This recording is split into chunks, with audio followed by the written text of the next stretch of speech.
Okay, everything is up. All right. So how's it going, everybody? I hope you're enjoying your day. This is my next edition of my Q&A live stream I call Askin the Fox. I did this last year to cover the basis of questions that I originally planned as a set of edited videos, but due to some real-life circumstances in which I won't bore you with the details of, I had to do a live stream to actually cover them all and just get it completely out of the way. But looking back at it, I also realized it was fun to include some friends and have a discussion about, many different questions regarding, whatever it is you're asking. And I decided to, do this once again and kind of make this a bit of a yearly tradition depending on how long my channel would go on for. So, with that being said, not to mention I also need to get some content out. Sorry for my miswording there. But it's been a while since I posted anything, so I think this is a good way to kick things off. So in doing so, there's a total of 7 subjects in which I'll be taking questions of in this following order.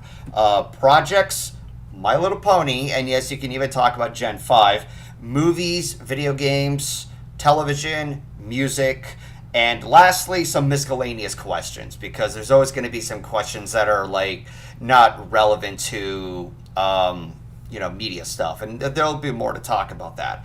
Each of which I'll provide a little bit of a time from around 15 to 25 minutes, depending on how I feel the topic is going to go on for. I'll try not to go for too long because I don't want the stream to go on for too long. And anybody who has, missed out on the stream itself, I'll have them time-stamped, and you can go to each one and take a listen yourself.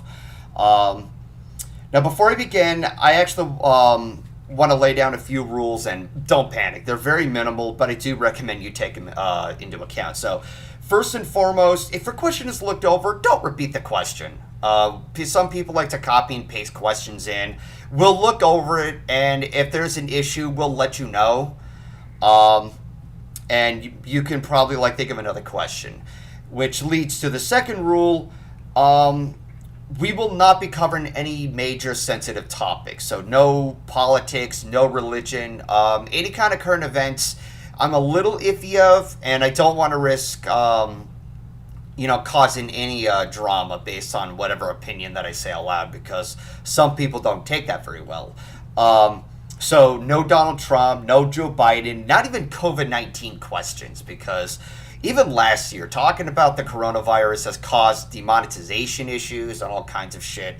So this is purely a media-based topic with some flexible questions here and there. Like, if you ask me, what my favorite candy is or something, because some people asked me that before. That's a very, very user-friendly example of that. But we'll see what happens when I roll with the punches during the entire stream. And thirdly, there are times when I do have to intervene a discussion to end a topic and move on to the next, because again, I don't want to have the stream go on for too long. So this is including the call that's going to be with me. And I had to let them know, I think we have to move on to the next topic. So I do apologize in advance if I become rudely interruptive for the sake of the stream.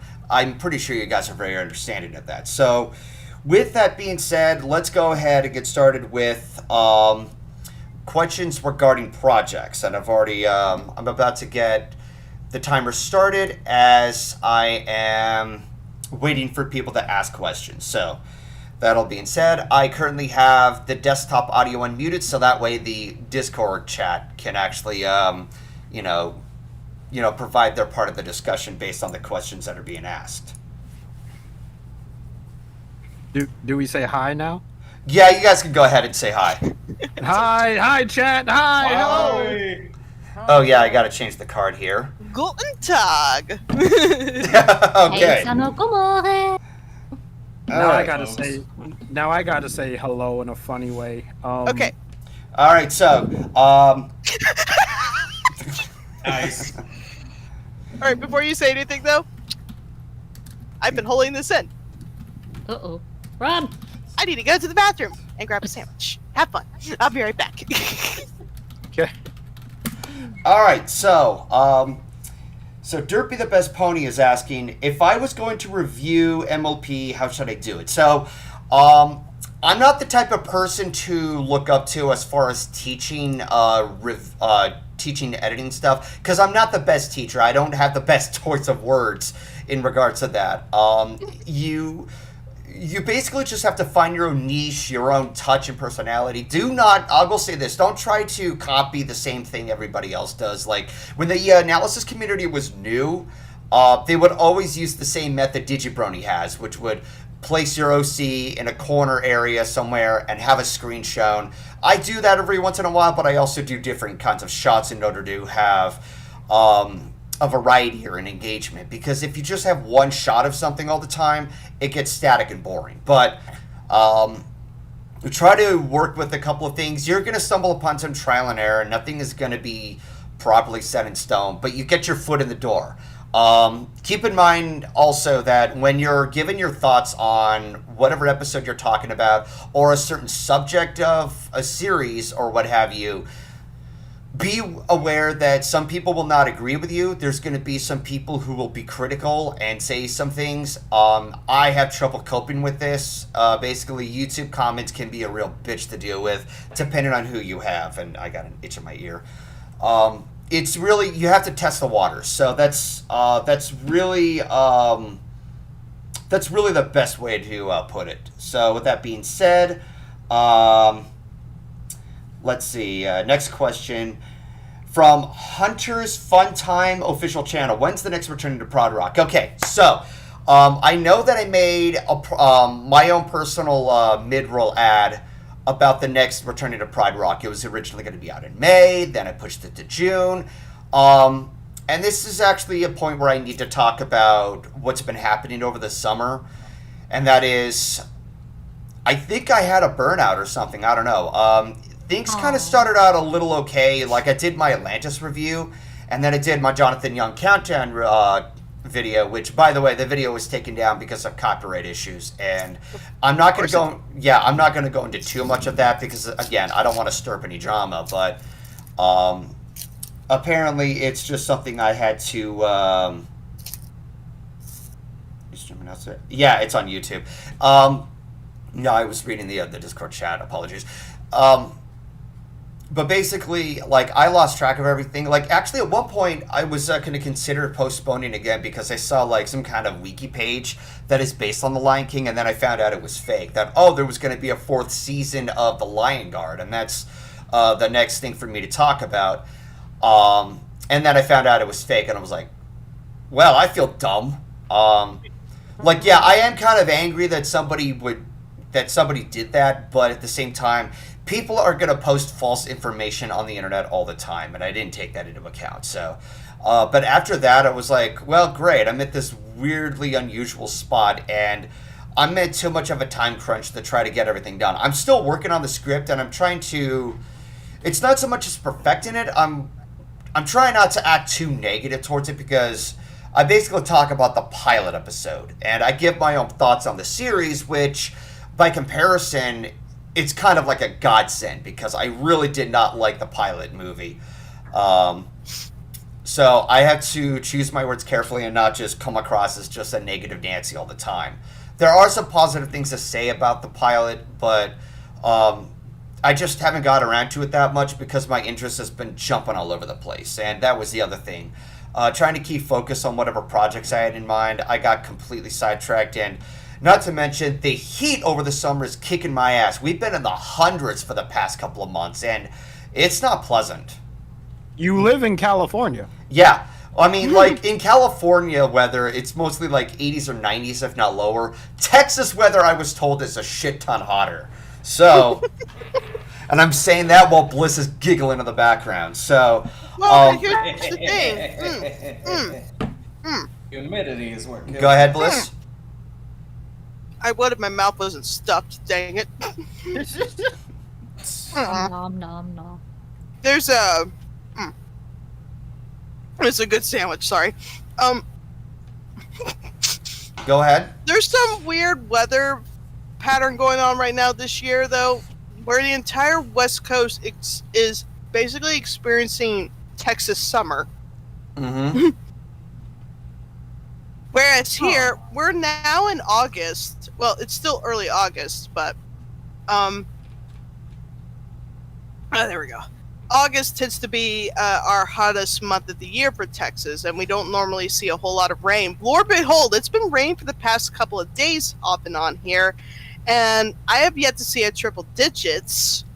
It's been staying in the low 90s for the high these past few weeks, and again, we're in August. This is unusual for Texas. Meanwhile, I'm looking over like, oh, California is on fire.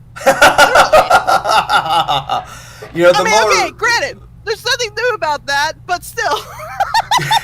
Yeah, no, the other funny thing is that periodically we get forest fires out of either arson or some kind of electrical problem happens and it catches on fire. Or another case where one of the fires happened because a bird or an owl stood on a telephone wire and caught on fire and fell into a pile of leaves. And yeah, that's quite a domino effect happening. So yeah, we have to deal with that kind of shit, especially like when we're near the autumn season, where a lot of these plants are so much more flammable, and it's just fuck.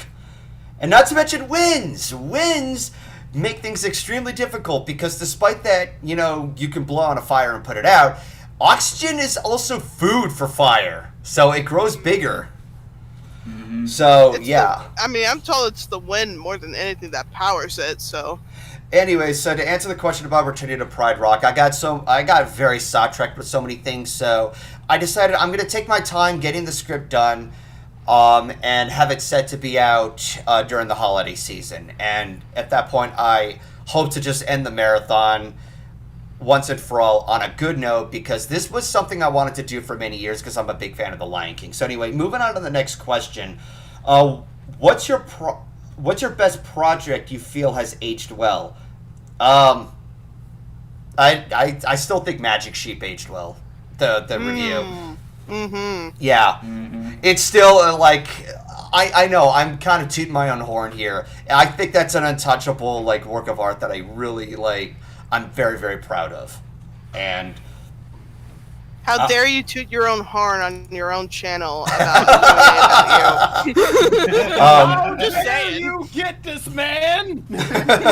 So, moving on to the next question. Oh, a question guy. How goes the editing for the July Twitch clip compilation? I still have yet to actually collect the last bit of clips and actually edit them in. I lost track of that so much. Like I said, the summer has been kicking my ass. It's just, good lord, man. Okay, so looking over the questions here, what does the fox say? Silver, come on, man. As in Silver Winter. I didn't want you to read that one. Why did you read that one? I got. That song I'm sorry. is stuck in my head. What? That's it, but you're cool. That's a low-hanging fruit question. Yeah, that is. Favorite convention experience you've ever had? BronyCon. The last one? Which one? Yeah. That's a toughie, because with 2017, I like that I was able to have interact with a lot of people, including voice.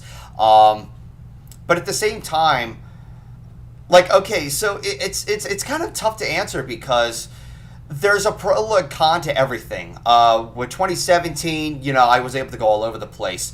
I didn't have as much recognition as I did in 2019, but it was still fun regardless, especially at the last bit where I was invited with a group of friends at a different hotel where we got to watch the premiere of DuckTales. That was a fun time to end on.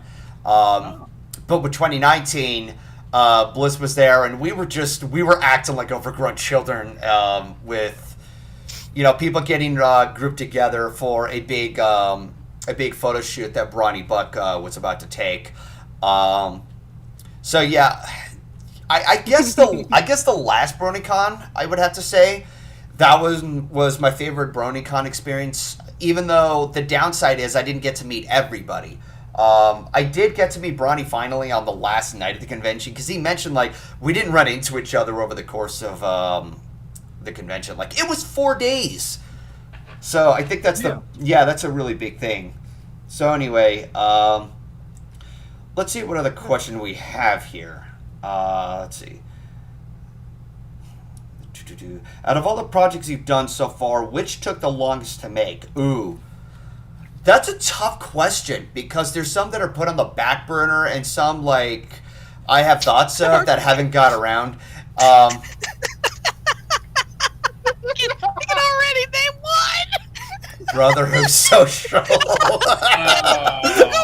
5 years. It took 5 years because one, I needed to get everybody's lines in order to get the audio track set.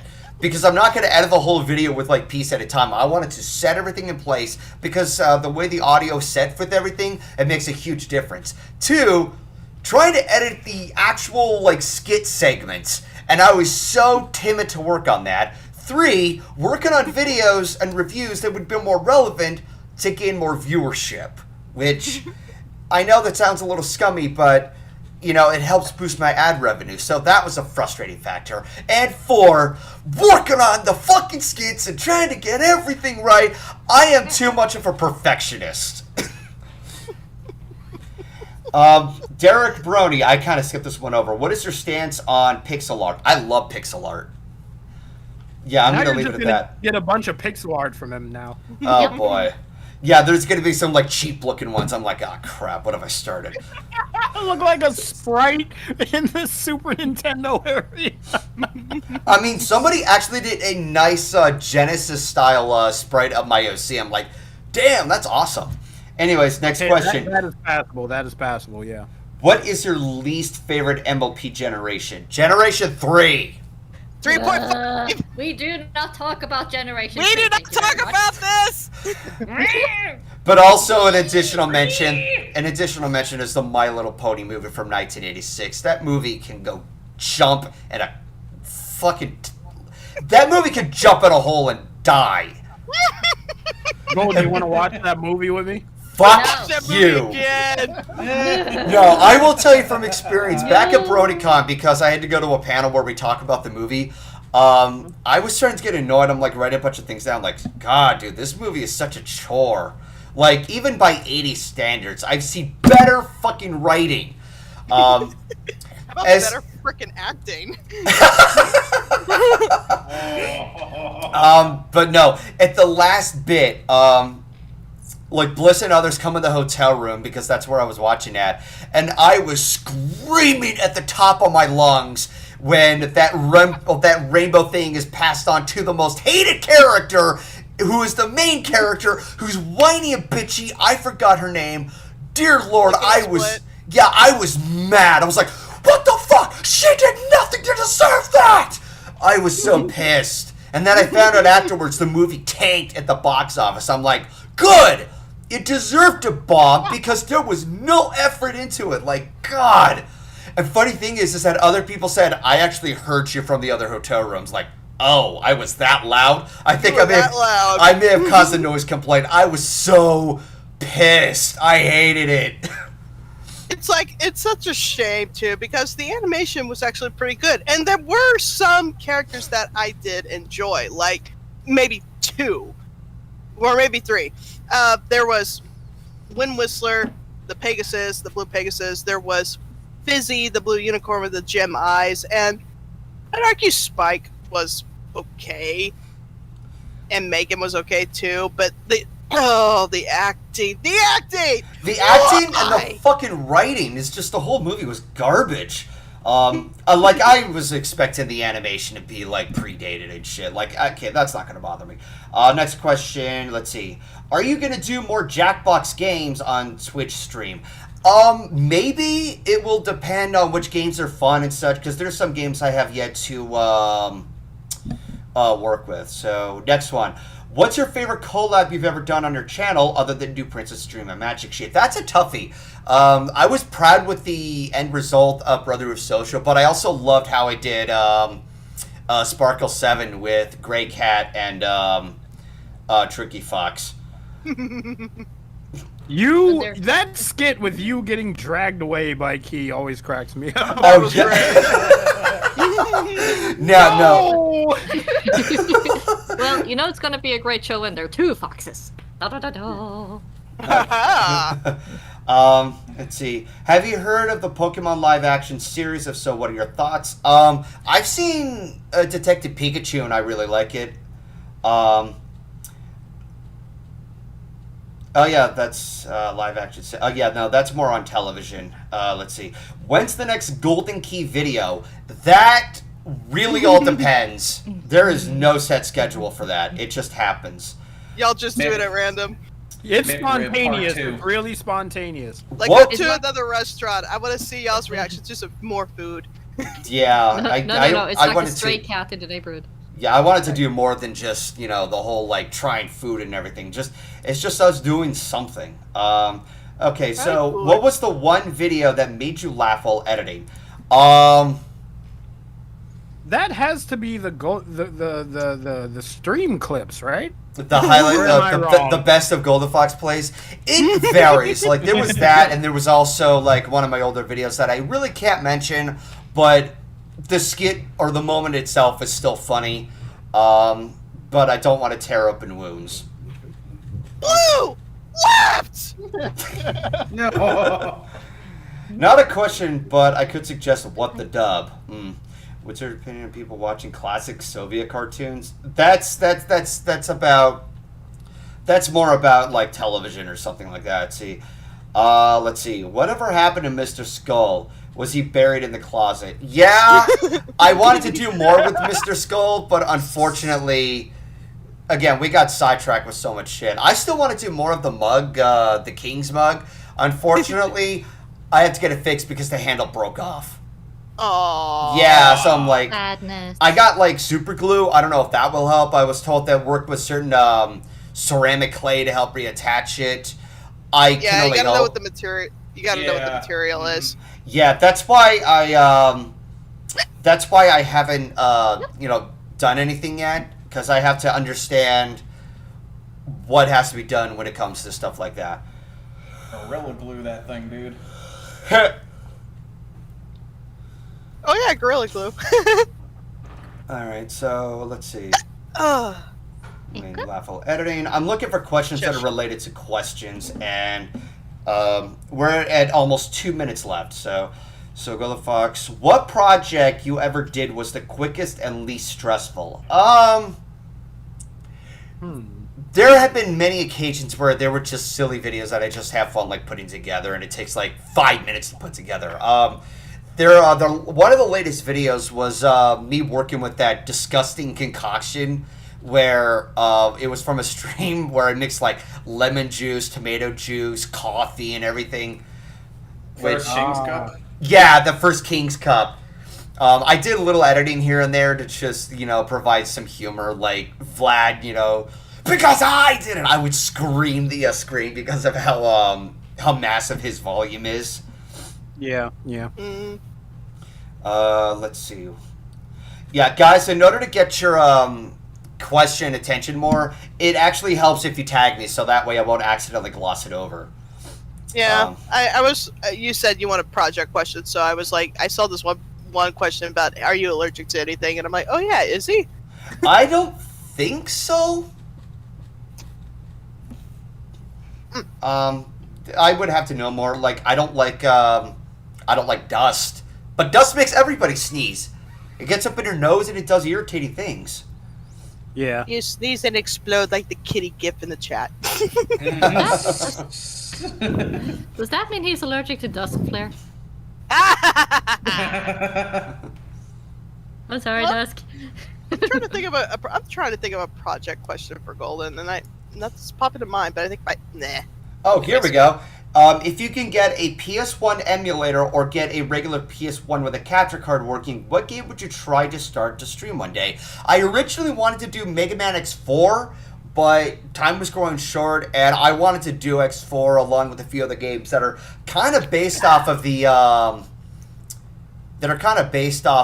when I did like trilogies or quadrilogies, because a future highlight reel that I plan on doing are games that were based off of what were trilogies. For instance, I did one with Sonic. I plan to do Sonic Mania. I did one with the X trilogy, and time is up, on the SNES, and then I did X4. I did one with a marathon of Metroid. I did Metroid Zero Mission.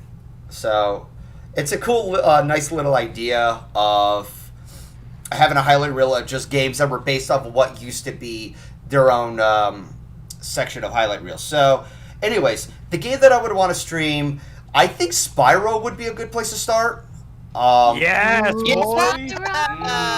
I've heard a lot Original of Spyro. Yeah, I played a little bit of it, but I haven't had much of a luxury to do it. I haven't had much access to PS1 games. I do have a PS2, and it's backwards compatible, so I do hope that I get a capture card that's much more immediate and doesn't cause lag or all the kinds of shit.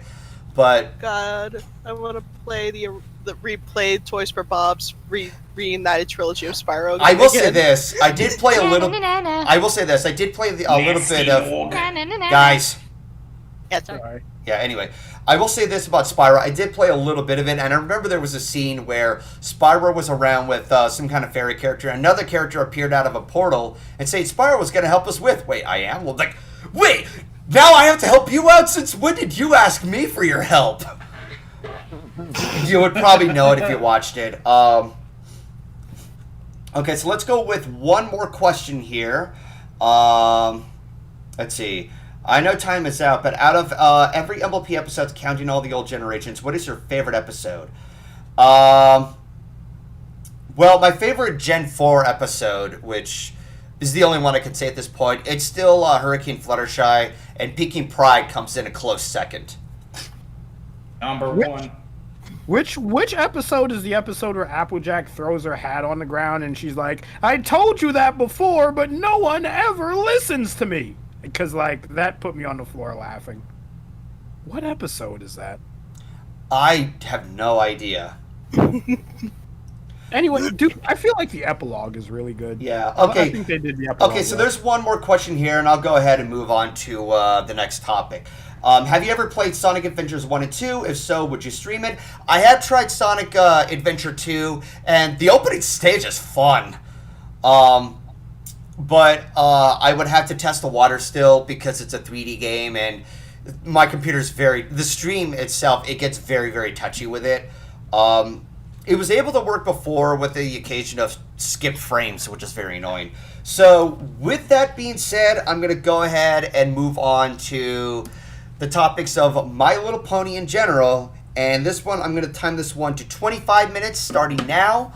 And, okay, the Angel of Speed said that Summer Sun setback. So, yeah, this one is 25 minutes because I know a lot of you guys have plenty of questions regarding MLP, considering that my channel was heavily dedicated to it for many years. So, in the meantime, let's see.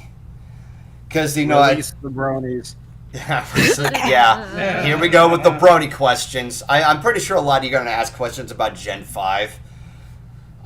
Yep. Yeah, because there's like for whatever reason, whenever I stream, there's always like a 30-second delay or some shit like that, and it's done by design because some gamers would use it to their advantage or something like that. But you have to work with an honor system, and like Among Us involves a lot with the honor system. Because like the chat would give out spoilers of like who the imposter is, and that would completely eliminate the game. All right, so Sadness. Sentinel Royal Guard. Will you check out Gen 5? Absolutely. What my thoughts on Gen 5 so far? I'm gonna wait until like the movie comes out and then anticipate the series. The only real downside, and this is only just a personal problem with me, this series is gonna be CGI. That's the one thing I did not want to see it become. But if they can work with it, they can work with it. But come on, I still miss I miss hand-drawn animation. It doesn't I have get a question. They're here. Yeah. Don't you also like dislike Hitch like a demonstrable amount, or did I imagine that? No, I don't know why people have that. For once, we have a male character who's a main character. Now people are despising him? Oh, I Why? thought you hated Hitch because like you thought they were gonna write him dumb, and I was like, no, Golden. he's No, gonna get no, him, no. No. Just like, no, that was Galaxy who went on a tirade of that. It's like, look. Oh, yeah, you're right. Yeah, no, it's one of those things that irritate me that you complain about something, and when studios actually go to the trouble of fixing it, you still bitch about it. It's just, you don't take into account that they're trying. You know, it irritates You can't please everybody. You can't please everybody. It's not so much as pleasing everybody, it's more just fixing the problem and having the appreciation for it. They call it damage control, which is like, would you rather not hear the feedback? Because otherwise you're bitching at a brick wall. Nice. Anyways, next question. Who's your favorite of the Gen 5 cast so far? I don't have a favorite. I know that James Marsden is involved, and he was the cop from the Sonic the Hedgehog movie. So I'm like, okay. Does your OC have a backstory? I have an idea going for it. It's not laid down in stone yet. It hasn't been my focus because my primary focus is on the reviews. So, since G4 ended, who's your favorite character? Yes. What, from G4? Oh, Yeah. that's a cop-out answer. All right. No, I'm going to tie between either Fluttershy or Luna. Until Gen 5 comes out fully, do you plan on joining a new fandom till then? I kind of have been in other fandoms, I'm just not as vocal about it. Like, I'm somewhat involved with the Lion King fandom by all these videos that I'm making. There's like a few gaming communities that some people are part of, and I talk to them about it. Okay, so next question. From Lightspeed Videos, what's one MLP episode that will forever make you smile from ear to ear? The most that I can remember is Pinky Apple Pie, where they go, "We're apples forever, apples together." That always put a smile on my face. Like, right near the end, I always, like, shed a tear. Like, it's so happy that I'm crying of joy. I love it. That was such a good song. Yeah. Dubstep version's great. Okay, question guy 637. What are your thoughts on ponies being drawn in an anthro design by fan artists? It all depends on how they're done. I remember that Durigan used to draw several pictures of my OC in an anthro human form, and he does a really good job with it. Let's see. Would MLP fan games count for this topic question? I guess. I'm aware that there have been fan games. Something I wanted to anticipate too, but never happened because of C&D. Fighting is Magic, and that got C&D'd by Hasbro. Fuck you, Hasbro! There's like, I'm pretty sure like there's like some fan games out there. I actually saw somebody did a ROM hack of replacing it was Super Mario All-Stars, and they replaced all the Mario characters with the pony characters, which is, I think is yeah, that's hilarious. I would have to find that again. Let's see what else. Would MLP fan games? Okay. I thought Hitch was Trailblazer. I'm still waking up. Like, I even had a cup of coffee. Okay. What is your favorite MLP collab? Noah Harris, you know the answer. Magic Sheet. What MLP episodes do you want to review next? A Roy Problem is definitely on my to-do list. I definitely want to continue with more countdowns of each season.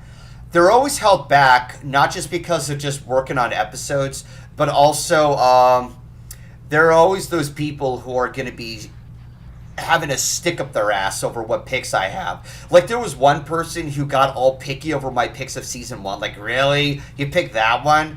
This countdown's a 6 out of 10. Like, fuck you. God. Wait a countdown. Yeah. I think that comment is still there. Countdown. Yeah, it's a countdown of what my favorites are. And for you to judge me like that, go fuck yourself, dude. Yeah. Okay, which MLP character you don't like and why? Diamond Tiara. Oh, what a surprise. Yeah. Also, I don't like her redemption. It's too shoehorned and rushed.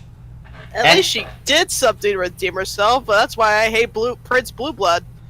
And then Oh, she yeah, gets he just dusted kinda away disappeared. into the mist like she's Thanos now. I mean, what is the most redeemable thing she did other than just stand up to her mother? Help fix the playground, complimented the cutie marks the CMC got, and then proceeded to stop bullying them from then on out. Okay, that's fair. But she still owes a huge apology to Scootaloo after what she did to her in Flight to the Finish. I don't ever condone people making fun of disabled people. That is just unacceptable. Even by TV standards. That is She got off scot-free from that. I'm sorry. Yeah, if I can say something, I really wish they had made that a double episode. Yeah. Really, Yeah, no, the other thing about Diamond's Redemption, it just popped out of nowhere. There was no natural progression. It just, it seemed more like the writers just wanted to just write her out of the show because they didn't know what else to do. Some said that they wanted to do more with Diamond, but Hasbro wouldn't let them. It was said that Amy Keaton Rogers admitted, yeah, no, this is completely rushed through, but we had no choice. I don't know the full details. But yeah, that's why I also have trouble appreciating Crusaders of the Lost Mark. But let's move on. See, what was your favorite fan-made song that you liked the most? Oh, that's a hard one. I did make a countdown of my favorite fandom rock songs. I love Solidarity from Prince Whatever. It's still an emotional message to a lot of us that even afterwards, I still love that song. Really good song. Yeah, but I also like Proud to Be a Brony. I think that song deserves as a part of a Brony anthem and not Discord, Hallowed at the Moon. That song is so overplayed. And that song is an earworm, dude. It is like the worst earworm that you can ever fucking It's the get. worst earworm that is played everywhere. And it's the one thing that I had a problem with the early works of The Living Tombstone. They use the same beat every single song. It sounds like the same thing. Yeah, I'm gonna get shit for that. But there are some good Living Tombstone songs. I like the Good Girl song. That one was a very creative and emotional song that they did. Let's see. Have you ever played Daydreaming Derpy? No, I don't even know what that is. Never heard of it. I'm afraid to Google that. Let's see. What's your favorite MLP crossover? Mine was MLP and Transformers because it's dumb, but it oddly works. I didn't even know about that. Were they a comic series? They Yeah. were a comic series. That's Yeah, why. comic. Yeah, I don't do comics. I have a whole history with that. Okay, so also, what do you think is best? Next. Gotta find it. Nope. It's like you already know the answer. Is that a flower painting behind you? Yes, it is. There's a flower painting. There's a couple of pictures frames that I have here. One of which is somewhat of a silhouette art style painting that Bliss has with her and her circle of friends that has me in it. There's a picture of Lauren Faust over there that was signed by Lauren Faust. And also this black box next to it is when I made an order of Gears of War 3 because I was a big fan of that with modern games. Okay, so let's see. Discord is the earworm, bum bum bum. Let's see. And yet you've made it your own song to Discord. Oh yeah, because I made a joke about how annoying Discord could be cutting out calls. Discord, can you please not be a shit? You're always cutting. Oh, Earworm. Way to go. no. Way to I go, was man. trying to rearrange the. Damn it! What were the lyrics? You're always cutting. Discord, it's all your fucking fault. You're always cutting me out in the middle of a call. Yeah, no, I would have loved to have done. Ow, ow, ow, ow, oh, on pulled muscle. Ooh, I don't ouch. think Oh. Discord Don't You were tense up. still singing. What? I Don't thought you were tense up. Everyone, go ahead, Bliss. Don't tense up. Ow, ow. Give me a second. Ah. Relax. Relax. No, he's having one of those Charlie horse cramps. I'm trying to coach him through it. Yeah. Okay. Don't tense up. It's the worst thing you can do. Ooh. Okay. I'm just letting it sit and chill at the floor. Yeah, All right. those are the worst. Anyway, are you okay now? Yeah. Hey, Golden. What game that made you rage quit so much? Kenny, that's a different topic. We're sticking with MLP so far. I noticed that must be Applejack behind you. Applejack? No, that's Simba. That's Simba. Yeah. I think some of you already know, but yes, me, Firebrand, GoldenFox, and a few others hated Discord's puns because of that one horrendous MLP episode. Oh, yeah, what about Discord? What about Discord is just... it just felt like they took Discord's character and wrote it completely backwards for the sake of writing a script. Is that the one where Starlight blast him into fucking the ground? No, that was Matter of Principles, and that episode was also garbage. Jay Phoenix, do you ever want to make a Discord server for fans? I already have one, but it's a private server. Because I don't want to risk getting, certain problematic people in and causing stuff. There's a whole story with that when Key had hers, and yeah, no, that was a major historical moment. Hey, Golden, when did you first meet all of your friends? That's a load of a question to answer. Like, when did you meet all of us at once? Because that's going to be a problem. Yeah, that's gonna take a while. That's like several stories. Oh, the pony next to the light. That's a clay model of my OC that somebody made me at BronyCon. Ooh, can you show Aww. us? Nice. Yeah. Can you show us? Well, we're not gonna see it for about 1 minute. Well, hang on. Well, we have 11 minutes. We're good. I'll be back. Yay! No, I Okay. mean the stream is like we're seeing you and 1 minute later. All right. So, just looking at this for a second, and I'm pretty sure it's going to take a while for the call to see it. But yeah. Yes. Yes. Yeah. No. This was back at BronyCon 2017, I think. There was an artist that I actually remember meeting online, and she did some pretty cool art. It was simpler art, but it was really nice. And I met her in person. It's like, oh, I made you something. I'm like, oh, pretty cool. Now, originally, this wasn't on a wooden plank that I glued here. I put this here because every time I sat it down, it would always fall over. And not to mention, one of the wings, it broke off. So I'm like, ah, shit. So I had to glue that back together. So, yeah, so it's all put back together. And I just kept it for a display. So with that being said, I'm going to go ahead and... yeah. Nice. Yeah, I'm going to That wait thing looks for the awesome. next question.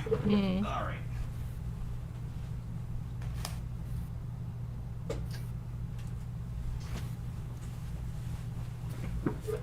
Okay. After Matter of Principles in the Season 9 finale, do you think they let Discord off too easily? Whew. That's That's a mixed question. That's That a is- debate. Yeah, that is a debate because, okay, so during the series finale, apparently there's this whole plot twist that even I'm not a fan of, where apparently Discord was impersonating that big one baddie the whole time. I forgot his name. I was personally Brogar. relieved. Brogar, and I was personally relieved that it Grogar. was Discord and not Brogar. So Yeah, anyway. Grogar, because I thought it would be like something special, but it just felt like I got cheated out.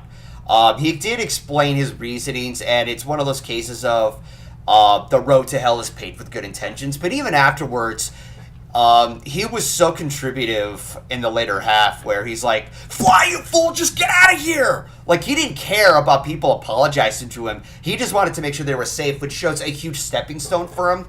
But it's really hard to process. Not to mention, when he got the bell, where he got his magic back, he actually would, like... He would, at that very moment, like, before he would give the magic back to the princesses, at any moment, he would have used that to his own advantage and just, like, reign over the world. But he's not going to do that because it shows a lot of development in that regard. But that plot twist was still irritating. So, as far as the rest of the episodes go, I didn't have too big of a problem with Discord's writing.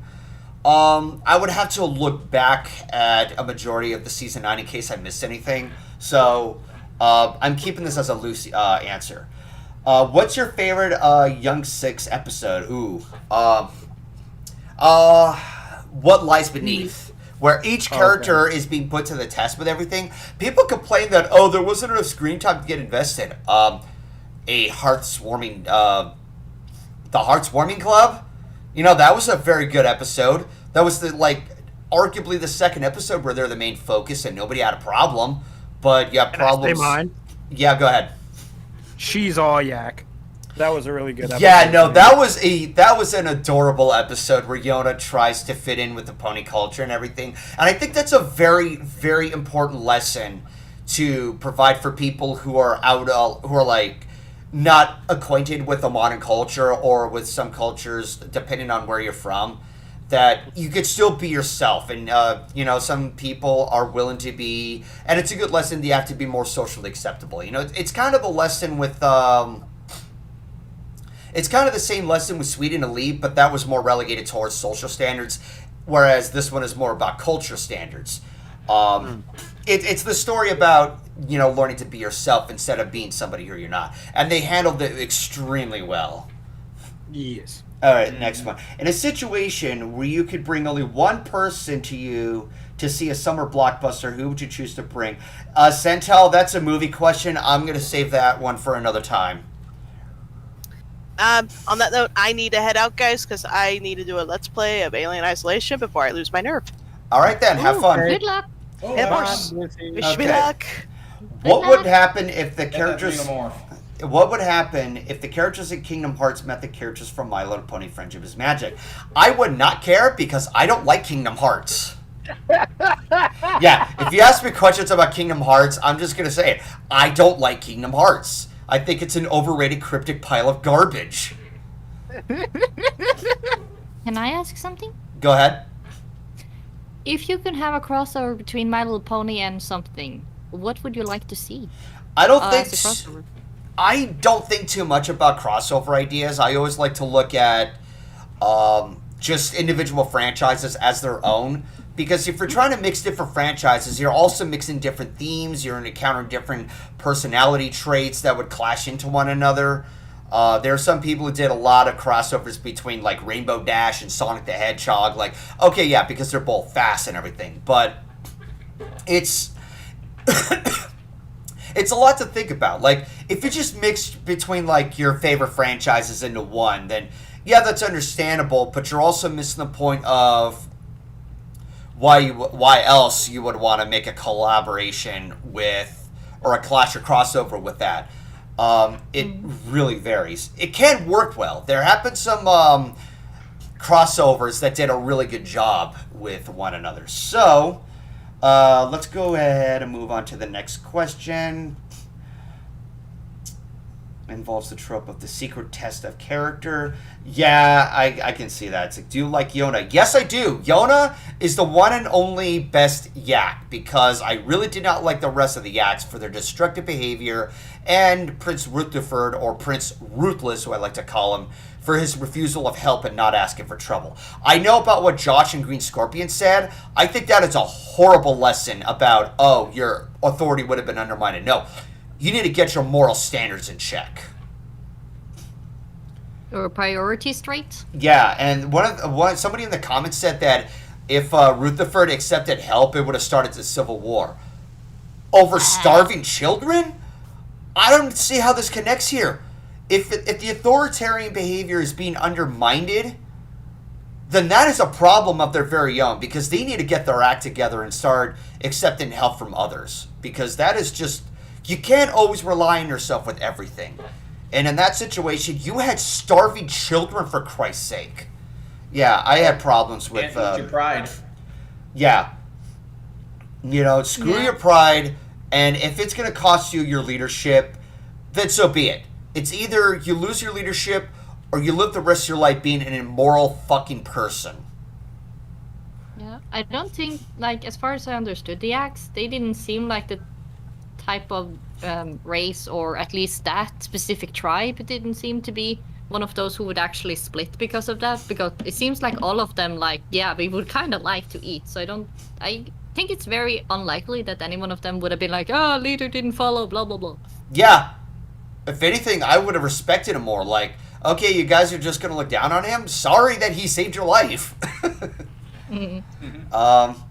Golden, look at the Twitter. I've made something for you. Oh, boy. I think I started something. All right. Notifications. What did you do? I don't see any recent posts. Did you, Derek, did you tag me? Hang on. Was that Derek? No. Sorry, Retro Gamer Kevin. My bad. Retro Gamer Kevin, did you tag me? Because that's how I get notified. That's the best way to.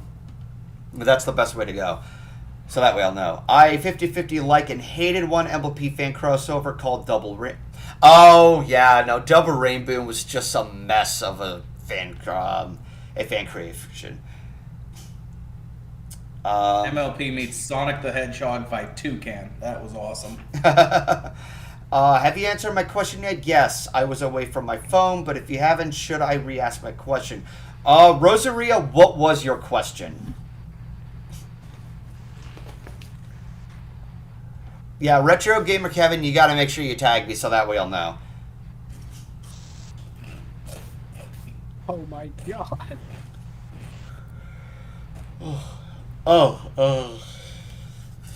Get this yawn out of me. What's the coolest scene from any MLP episode that you feel is pretty damn awesome? That's really hard to go by because there's a number of moments in episodes that I enjoyed looking at that I thought were cool. Can I say one real quick? Go ahead. I think it was like season 1, the Sonic Rainbow, where Rainbow Dash is literally doing the Sonic Rainbow, and you see like as she's going down, like her body compresses, and then she just goes super fast. Yeah, Awesome. I like that. Oh yeah, no, everybody loved that scene.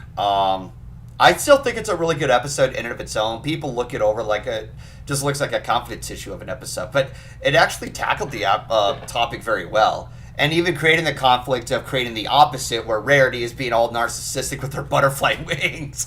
And it created this great setup where she let her ego get to her so much that it led her to her demise, that Rainbow Dash would have to come in, testing her confidence to the max, you know? Okay. Yeah, so... Donato, this is about MLP right now. Let's see.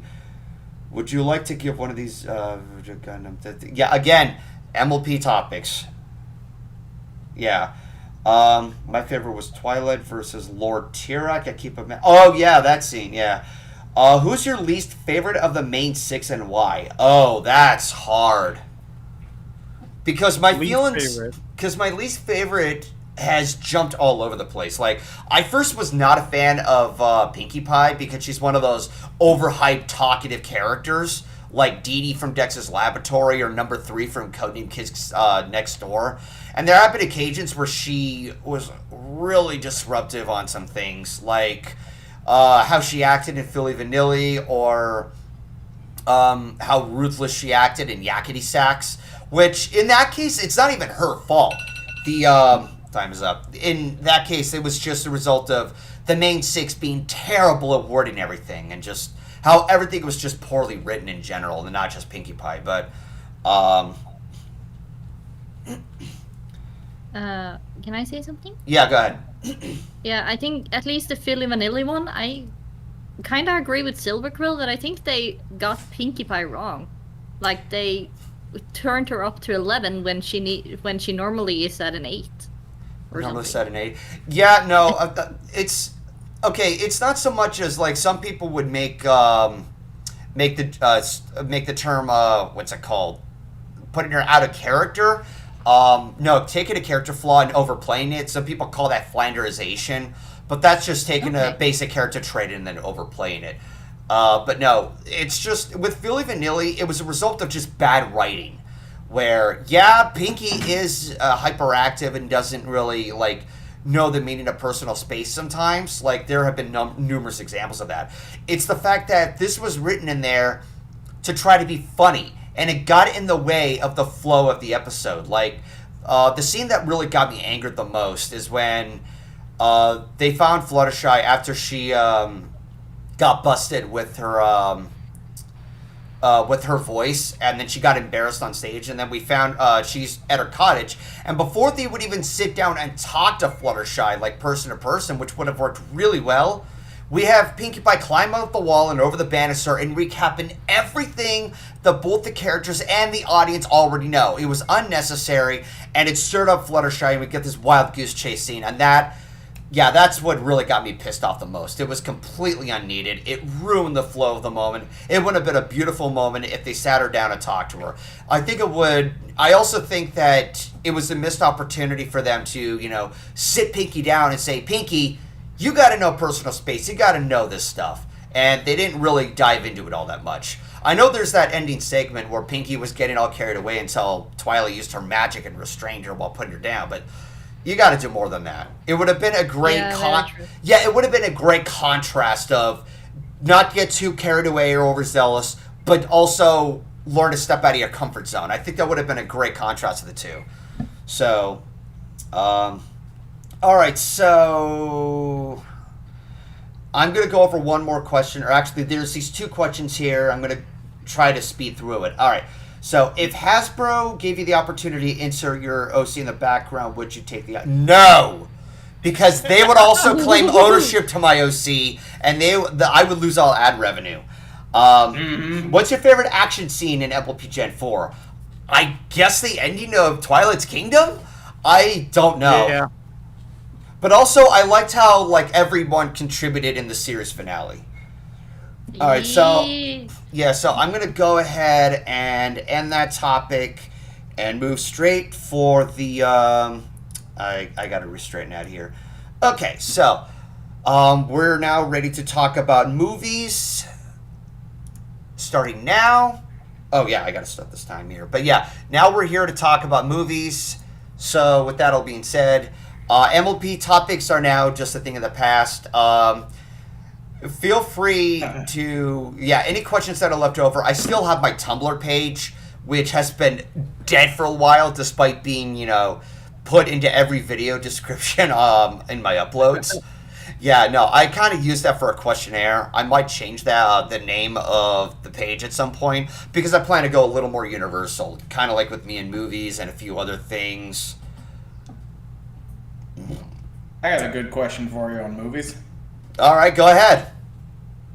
Being you like Disney a lot, are you gonna go see Jungle Cruise? Maybe. I think it's available on Disney Plus. I don't know. I've heard some mixed opinions about it. It just feels like another attempt at making a movie based on a ride, like Pirates of the Caribbean. The thing about Pirates of the Caribbean is that it had the opportunity to create a lore behind it, but they went so overboard with it in the sequels that it's like you're making the same type of movie that people got so exhausted.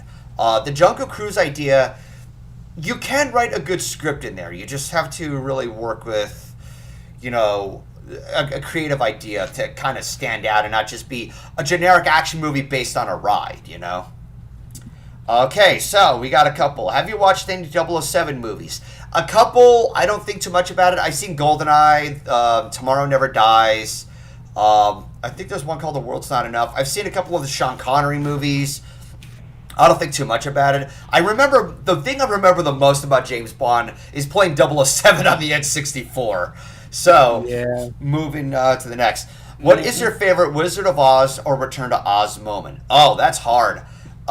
In the Wizard of Oz, I guess the witch melting, not because it's like a happy moment of victory, but it's just hilarious of a quote like, "I'm melting over the world!"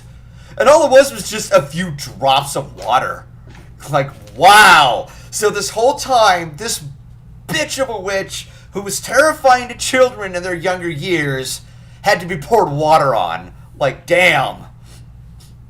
But with She must smell. Yeah. Return to Oz, I guess the moments I liked were when they were working with a lot of stop motion work. Like, I love it when they try to work with other practical effects than just CGI all the time. Now, obviously, that movie was out of the 80s, so they had a completely different standard. What upcoming movie are you looking forward to the most? Shit, that's a toughie. I'll have to really think about that. Can we all, in solidarity, say the G5 movie, or is that a bad one? I mean, the G5 movie is also going to be free to view on Netflix. Mm-hmm. But then again, because of the pandemic, people would have access to everything. There's even some movies that I still have yet to watch that have been out and I kind of wanted to check out, but haven't had the chance to. I don't have a clear answer on that. Let's move on to the next. What's your reaction to Space Jam? If we're talking about a new legacy, I still have yet to check it out. I've heard a lot of people give negative criticism to it, but Galaxy's been encouraging me to check it out, so okay, guess I'll give it a watch. What's the one childhood movie you feel has aged extremely well? Oh, Do I even need to say it? I don't know what you're gonna say. The Lion I think King. that's a yes. Oh, the Lion King. Oh, fucking course it would be the Lion King. Of course.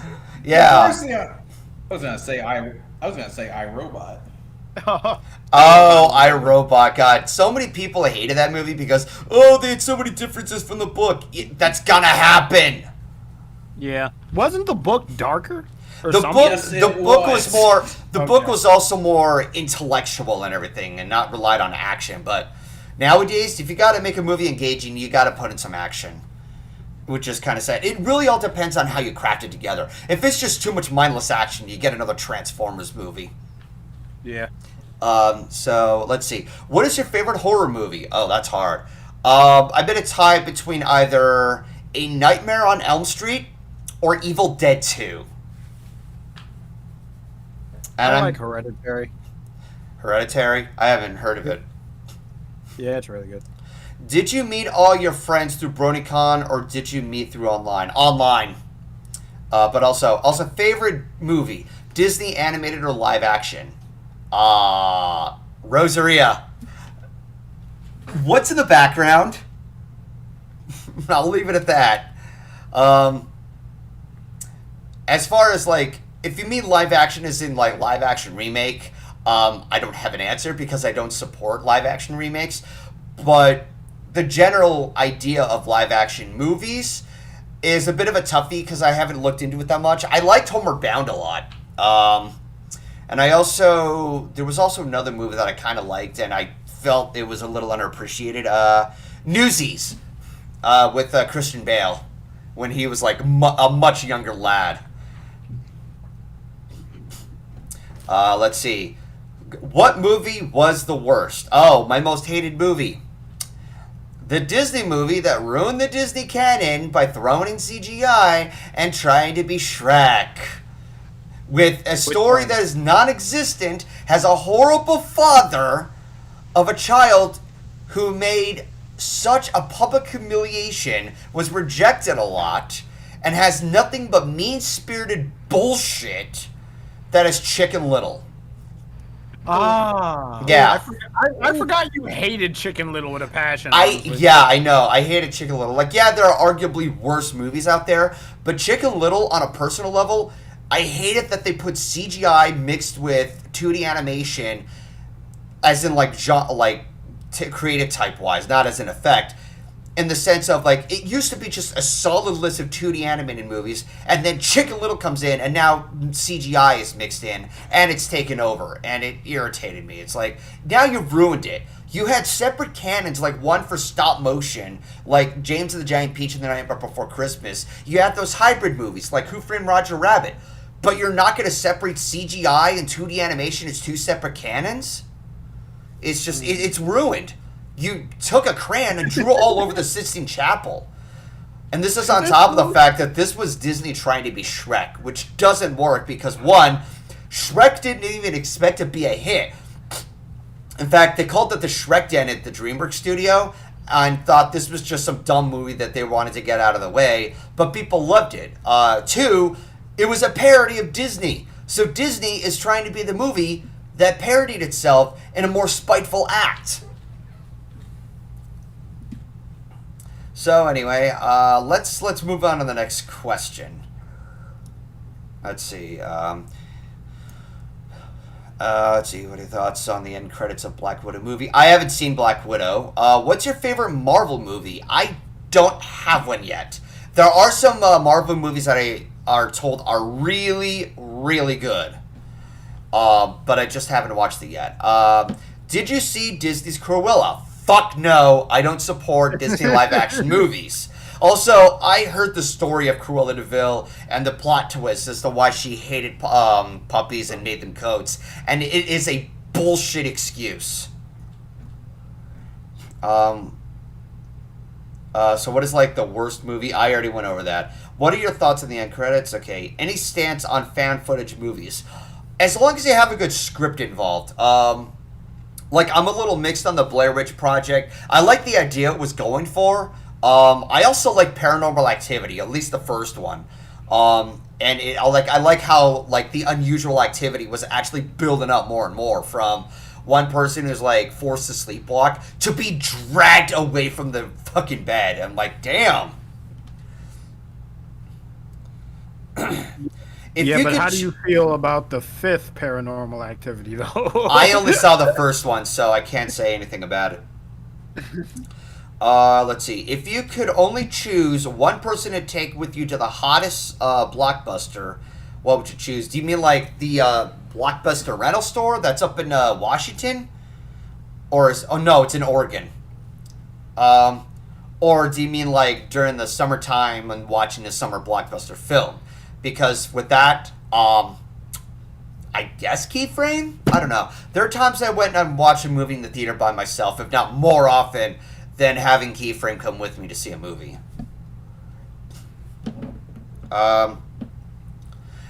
Well, I don't like the fact that G5 movie and series is on Netflix because some people don't have Netflix. That's just an unfortunate reality of just, whatever circumstances there are. And I'm not a fan of it, but I can't do much about it. You would just have to register to watch it.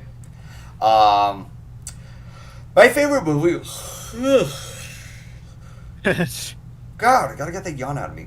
My favorite movie was The Iron Giant. Yeah, it's an underappreciated movie. Did you check my Twitter post? I tagged you already. Okay, let's go ahead and refresh the page and take a look. And do.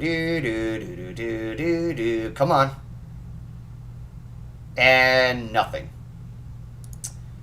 Either Twitter is not getting its shit together, or there's just something unusual happening. So I'll have to move on to the next. Have you ever watched A Dragon's Tale, and what are your thoughts on it? What's A Dragon's Tale? Oh, A Dragon's Tale is a movie. Well, no shit. What's it about? Table plates. Here's the most infuriating part. I fucking forgot. I don't know what A Dragon's Tale is about. Well, that's something Google can tell us. Chris Morris. I've already answered the worst movie I've ever seen. Which Disney or Pixar film do you identify as overrated? Finding Nemo. Oh, really? Yeah, I kind of talked about it before. Everybody was loving it because of how cute Nemo is, but in terms of story structure, it's just an overlong stretched rescue mission, which is just a plot element that can be applied to any movie. So you have that. Dory was annoying as hell. She wouldn't stop talking. And on top of all that, I thought it was a missed opportunity for Nemo to be proactive on seeing more of the world itself instead of being stuck in a fish tank. Because Nemo was sheltered so much from Marlin that he gets annoyed with him. Like, yeah, that's reasonable, but he gets sheltered again in a fish tank. I think it would have been a better idea if he was like separated to the other side of the world and had to find his father. I think that would have been a better plot element. In fact, this is why I like Finding Dory more, because it's father and son working together. Like, there was a scene they had to work together to bounce on those jet streams when they were at that aquarium. Like, I thought that was great. And the two of them are like, Nemo feels more involved and not just trapped in a fish tank like it's a prison story. So, yeah. Are you going to re-upload Askin the Fox from last year? Jay, I already have it up. It's been up, like, for a while now. I thought Chicken Little was good. Okay, good for you. Sorry. Wow. Yeah, no. I don't understand why people would like that film, but, everybody is going to, have their piece on it. Okay, so besides The Lion King, what Disney movies do you like? I like Aladdin. I also like a lot of the sketch era movies, the movies from the 70s. Particularly, I loved Oliver and Company, despite how much of a cash grab it was made as. I enjoyed The Great Mouse Detective. 101 Dalmatians 101 Dalmatians is such an adorable adventure story where the dogs are actually like, to me that's more of how I wanted to expect Finding Nemo as, except this is a bunch of children who have to work together to get home. But I'm pretty sure there's like other. Oh yeah, Atlantis. I fucking loved Atlantis. Ooh, that's Yeah, a good one. yeah, no, I reviewed that movie a few months ago. Let's see. What are your thoughts on the Toy Story movies? We didn't need a fourth movie, but I loved a lot of the Toy Story films. What's your favorite animated movie of all that you like, Kenny? No offense, but you kind of got to work on your grammar there. It is Spirited Away from Studio Ghibli. Yeah. I still haven't seen that, but I will at some point. Wait, seriously? I still haven't seen Spirited Away. Yeah, it's That's a beautiful, great movie, it's a man. beautiful movie. There are those people who say that, oh, it's overrated and like Chihiro learns nothing. Like somebody actually complained that Chihiro was supposed to be a spoiled character, but she never was. I'm like, where did you get the idea of Chihiro being spoiled? Her character is just her having trouble adapting to new environments. That's what the movie was about. Her family is moving and she's not looking forward to it. She's missing her friends. And then she gets caught into this scenario where she's in a ghost town and she's in the afterlife. And now she has to be active and not just being whiny all the time. That's how I saw her character as. Yeah, she's a child. Yeah, she's a child who's having trouble adapting to change. She was never written as a spoiled character. I don't know who thought of that. Yeah, you can even see it on her clothing. She has very normal boyish clothing, or at least normal clothing. She's not the fancy girl with all the sparkly, stuffy, or spoiled girl tendencies. Yeah, exactly. Sorry. So I'm just like, where the fuck did somebody say that? Like, yeah, no, that's what that one reviewer said. I forgot who it was. And somebody in the comments said, I think John Lasseter said it because he always has the opening narration at the beginning of the videos. I'm like, John, dude, you completely disappointed Chihiro's character, dude. And you misinformed some people, you dipshit. Okay, Yeah, Golden. Bottom line, that movie's awesome. Yeah, go ahead. I found the artwork that has been talked about in the chat, and I'm gonna paste it in the fucking podcast discussion room. All right. Okay. How many more Fast and There- Furious movies is Universal going to make? As long as it prints money. That's pretty much. Okay, so Panda Pazi, have you watched Cats Don't Dance? If so, what do you think of it? I liked it. I think it's a real shame that Warner Brothers wanted that movie to bomb so bad because it costs too much for 2D animation. 2D animation is beautiful. You assholes, learn to appreciate art. Have I ever seen Ponyo? Yes, in fact, that was the first movie I did a review of. Does Homeward Bound make you cry? Yes, but it's not when Sassy falls in the river. It's near the end when Shadow falls into that one den under the train. Oh, yeah, Yeah. the mud stuff. Yeah, all of a Yeah. sudden you're just going, all of a sudden, I'm like, oh shit! Like it took a giant turn in a split second. Hey, Golden. Hey, Golden. Yeah. I can't get up. I'm too old. Oh! There, don't you right? No. I'm sorry. I had to. You know what? You know what? Yeah, I think this is payback for after showing you the river scene. Because, God, dude, I love that. I love that I showed you that. And you were freaking out like, what the fuck? Did the cat survive? What the fuck? That was a fucking intense scene. You know, that's Dude, when... I wasn't expecting that. That came out of nowhere. I remember when I saw that as a kid, I'm like, whoa. Like, I was wondering if that cat survived. Like, damn, that took a dark turn. What's your guilty pleasure movie? I like the dumb acting in Battlefield Earth. I mean, yeah, just the tilted camera angles and shit. Like, yeah, that's nauseating to look at. But while you were still letting out a spill your name, I was being trained to conquer galaxies. Oh yeah, no, you watch the movie and it's just like you can't help but laugh at how awful. I'm gonna ignore that. That's an unknown caller. I can't help but laugh at the sheer stupidity of that movie. Like, yeah, it's a terrible movie, but goddamn, the acting is so over the top and dramatic. It's funny. Like, what was John Travolta thinking? Dude, I have a guilty pleasure movie, and it's a movie that I saw recently, and it's called The Velocipaster. The Velocipaster. I can't explain what the fuck I saw. I just gotta like rely on the possibility that you will look into it at some point, and then you come to your own fucking conclusion. I can't explain that movie. I can't. All right. I'll have to look into that at some point. What your thoughts on The Secret of Nim? Best Don Bluth movie. Really? Even better than Land Before Time? Yes. Like, Land Before Time. My God. Yeah, no, Land Before Time comes at a close second. That movie, like, that scene where Littlefoot's mother dies, like, I still burst into tears. Like, the way the scene kicks off, it's already dark. You hear the echoing of mother and everything. I'm getting chills. And seeing that, like, even prior to that, the mother gives her life, saving both Littlefoot and Sarah. But The Secret of Nim had such a beautiful story about a mother trying to save her kid who's sick while dealing with the move and everything. And it's such an adult topic. And it had some fucking intense shit. Like, and it's dark as hell. Oh yeah, like that movie is one of those films that was stated. I'm gonna go ahead and stop that there. So we're out of time there. That is a movie that was stated, if Walt Disney was still alive, he would have loved that movie. He would have appreciated it. That's something that can only be taken with a pinch of salt. What was I gonna say next?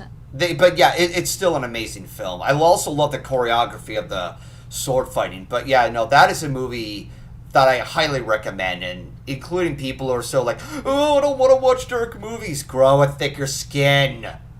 If okay, say something. Go ahead.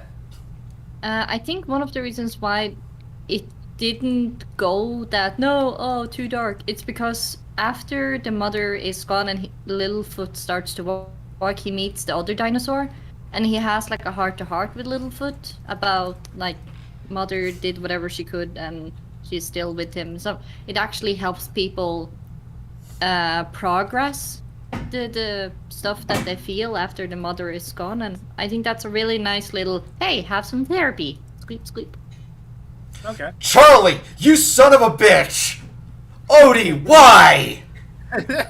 We don't speak of that! We do not speak of that atrocity of a sequel! Wait, there was a sequel? Oh, yes, and it's awful. Like, I wouldn't even recommend... Yeah, no, I wouldn't even recommend it on the count of just wanting to see how bad it is. It is a movie that should be forgotten and buried into the past as, like, not even a footprint. A footnote, sorry, historical footnote. Jesus. I gotta admit, though, Eric Idle was funny in that. Let's see. I would like to recommend you the Bumblebee movie. I heard a lot of good things of the Bumblebee movie.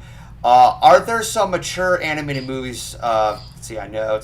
Watership Down. I fucking love that movie. I know how gruesome and violent it is, but when you really set that aside, it's a beautiful story about trying to, adapt to a new form of life because of the previous one. And it's just a bunch of real life obstacles that is set in the perspective of a rabbit. And rabbits have it really hard. Not gonna lie, it's hard as shit. It's hard being a bunny in these barrows, dude. Yeah. Let's see. Let's go for one more question before we move on to the next. Mm-hmm. I guess Cats Don't Dance or Treasure Planet are guilty pleasures. No! Those are legitimately good movies. Yeah. Yeah. Did you watch Kubo? Yes! I saw Kubo and the Two Strings gladly in theaters with Thespio, Keyframe, and Midnight Sonata. And that was my favorite movie of 2016 at that time. I was like, fuck yeah, this is a fucking movie. God, that was a movie that took dark turns, and like, I love that shit. Take the risks. Have your kids grow thicker skin. But yeah, I'm going to include that as the final question. And it's time we move on to the next topic regarding video games. Starting now. So, anything about movies, it's I do have to let you know that that's kind of like you kind of missed your opportunity there. I know that sounds mean to saying that, but there's only so much time to fill. So, time is being filled in. So the kind of questions that just be advised that I'm not too focused on modern games, like I'm anticipating Metroid Dread and such. But my questions would mostly relegate, like I'm open for discussions, but there's going to probably be a lot of games in which I don't know of or haven't had the chance to play yet. I have to do everything in my grasp to not go on a tirade of certain games. Like you already know about my feelings on Kingdom Hearts. So, all right, here we go.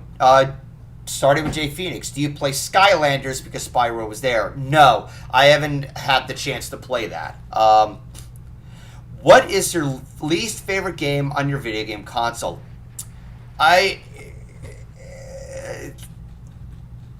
Okay, I better just get to it. Least game on your favorite console. So for the SNES, I hated Terminator 2 and Bebe's Kids. For the N64, I am in the minority on this one. I hated Mario Party 2 with a passion. Oh. Yeah, no, I've had an ugly experience with it when I was a kid.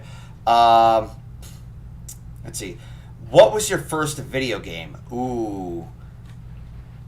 That one is kind of hard to answer because when we first got the SNES for Christmas, we already had like a handful of games. We had Aladdin, Mario All-Stars, Mario World. I don't have a clear memory of what game I started with. It's just a matter of getting the feel of how to work with it, that I didn't keep track of what the first game I ever played was. I guess Mario, but I don't know. Thoughts on Resident Evil Village? I have nothing to say about it because I haven't played Resident Evil. What are your favorite creepy video game moments? I guess SAX from Metroid Fusion. See, if you could go into any video game Jumanji style, what would it be? I am not going to answer that because despite how much you enjoy a game, you wouldn't want to really be in it. Like, a lot of people would want to explore the world of The Legend of Zelda, but do you have any idea how dangerous and fucked up the monsters are that you encounter? Good grief. Those giant those giant hands in the dungeons. That's a horror story. I used to hate those things in The Link to the Past. Okay, so are you gonna play any Switch games? I already played Pokemon Shield. Haven't made much progress. I don't have as much of a connection with many Pokemon games nowadays that I did before. Let's see what's next. What do you think of the Metroid spin-offs? I still have yet to play Metroid Prime. I've tried playing a little bit of the DS, what's it called, Prime Hunters, and I haven't made much progress. I got stuck in a few areas. I would have to look up a strategy guide for that. And yes, I do look up strategy guides if I get stuck. Blow me. Jesus Christ. Yeah, no, the gaming community is so strict and so anal retentive of everything that, they just are. Like, oh, you're playing it on easy? Oh, you're using a strategy guide? You're a cheater. Go fuck yourself, dude.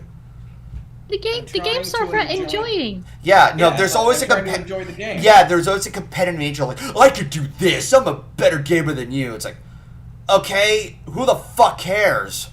Jeez. They have too much of a pride. Anyways. You need... Oh, yeah. Sorry. Let's see. What do you think of the Metroid spin-offs? Oh, yeah. I've heard a lot of negative things of Metroid Other M. Not going to bother with it. Thoughts on Josh's failed video game console video? I haven't watched that yet. Aside from Mega Man, what's your favorite game series? Oh, my God. Jesus. Ugh. There's plenty that I like for game series. I enjoy the Mario games from the earlier generation. I still have yet to play more of the later installments. Like, I played a little bit of Sunshine. The one thing I did not like, they got rid of the long jump, which is extremely useful if you want to like catch up where you last left off. I'm guessing that the developers like took it out because of the speed runs that people took advantage of. And yeah, I also didn't like that they used that as a speed run instead of like fairly playing it on your own. But glitches are glitches. What are your favorite SNES games? Ugh, another goddamn yawn. So, SNES games, I have too big of a laundry list, dude. Way too big of a laundry list. Golden, what games that you want to play in the future? You mean what are the games that you want me to play in the future? Shit. There's a laundry list. Like, streaming-wise, that's, I don't know. Odie, don't blame me for that. That is for the gaming community for how much of a competitive nature they have. He's winking at you. He's joking. Yeah, I know that he is. Okay. What games that I don't... Kenny, dude, wording, English. I'm sorry to be critical, but I can't understand your question. Derpy, do you like RPGs? Yes and no. I'm not as involved with it. I've grown very much accustomed to platforms that I like to get things done in a faster pace. But even then, when playing RPG games, there's a rewarding experience of getting involved with the characters you interact with. I played some Chrono Trigger, I played some Final Fantasy VI, and I love the hell out of those games. I never finished them because they're supposed to take like hours upon hours of completion. I'm like, oh my god, that's a chore. But they have a rewarding continuation with it. You know, that's part of how I feel. But god damn. Sleepy little fox. Sorry for the yawning. But no, like that's how I felt with Mario RPG. I played it for several hours and then I have to like call it a day because it's like, good grief, these games are long. That's my only gripe. Can you play FNAF games or VR games? Maybe. Let's see, what controller do you use to play your retro games? Also, what's your least favorite video game console? So, I don't have a least favorite game console because I haven't experienced enough game consoles. I guess the Philips CDI for the negative impact it had between Sony and Nintendo. In that Nintendo was so paranoid about Sony taking over the gaming community or the gaming industries that they would team up with Philips, and that's how the whole PlayStation happened. Have you ever played Star Fox games? Yes. The original Star Fox and Star Fox for the N64. Beautiful game. Yes, I love that game. Yep. Alright, so the giant enemy spider beats Box the Wild theme for Pokemon. What is your least favorite game to stream? Oh, what was? I'd have to say Mario versus Donkey Kong. Because, like, I thought it'd be a fun game that people would be like, oh, wait, go this and that, and would be interactive. But after playing through so long, it was such a chore that it became just too frustrating. What is my favorite game on the GameCube? Melee. I would have to say Melee. Super Smash Brothers Melee? Yeah. Oh, yeah. Okay. Hey, Golden, have you never played a racing game before? I played Mario Kart 64. I like Cruising USA. Snowboard Kids 2 was one of my favorite games. Cruising USA is a fucking throwback. I miss Cruising USA. The Cruising USA got criticized so much because, oh, it's not realistic, it's smart. Okay, so the fuck what? It's dumb fun. You're racing. Yeah, wasn't it? You're wasn't racing it across the arcade? United States. Yeah, it was an arcade where you could just have fun doing stupid shit, including there are things that had to be censored down on the N64. But damn, like the game was stupid fun. The only real complaint I had with Cruising USA is that the traffic hazards were annoying, especially in Chicago, because there's a section where you're under a tunnel and everything is claustrophobic. You don't want to get hit by any cars, but you gotta race. It's just like, oh my god, that's just bad design. What is your favorite game in the game? Oh yeah, I already have for that. Let's see. Do you like the fan art I made for you?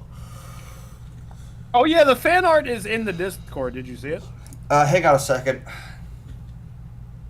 Oh, nice. It's the sniper. Yes. Favorite track on Mario Kart 64, Rainbow Road. Despite how long it is, I love the music. Music is pretty good. Can you play Super Smash Bros. Ultimate on Twitch stream? Jay, does it look like my computer can handle that? Sorry. Let's see. Have you played Final Fantasy Crystal Chronicles? I haven't played any of the Final Fantasy spin-offs. I haven't been nearly as involved with Final Fantasy for the reasons why I don't play RPGs that often, because they take forever to play through. It's like, I don't have the patience. Okay. I mean, Final Fantasy VI is great and everything, but again, when a game takes for fucking ever, it's like, I'm gonna get fucking bored with it after a while. Yeah. The game kind of has to invent new ways to keep you interested if it's going to do that. Yeah, it does. Borrow keys. Even then... Ugh. Okay, I have to rest for a bit after the stream is over. It just keeps coming up. That coffee didn't do jack shit, dude. Yeah. It didn't do jack shit at all. I'm probably so immune to caffeine. Maybe that's the case. Same. Favorite classic FPS games besides Doom? Oh, shit. That's hard.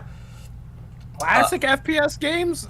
Dude, just say like GoldenEye or 007.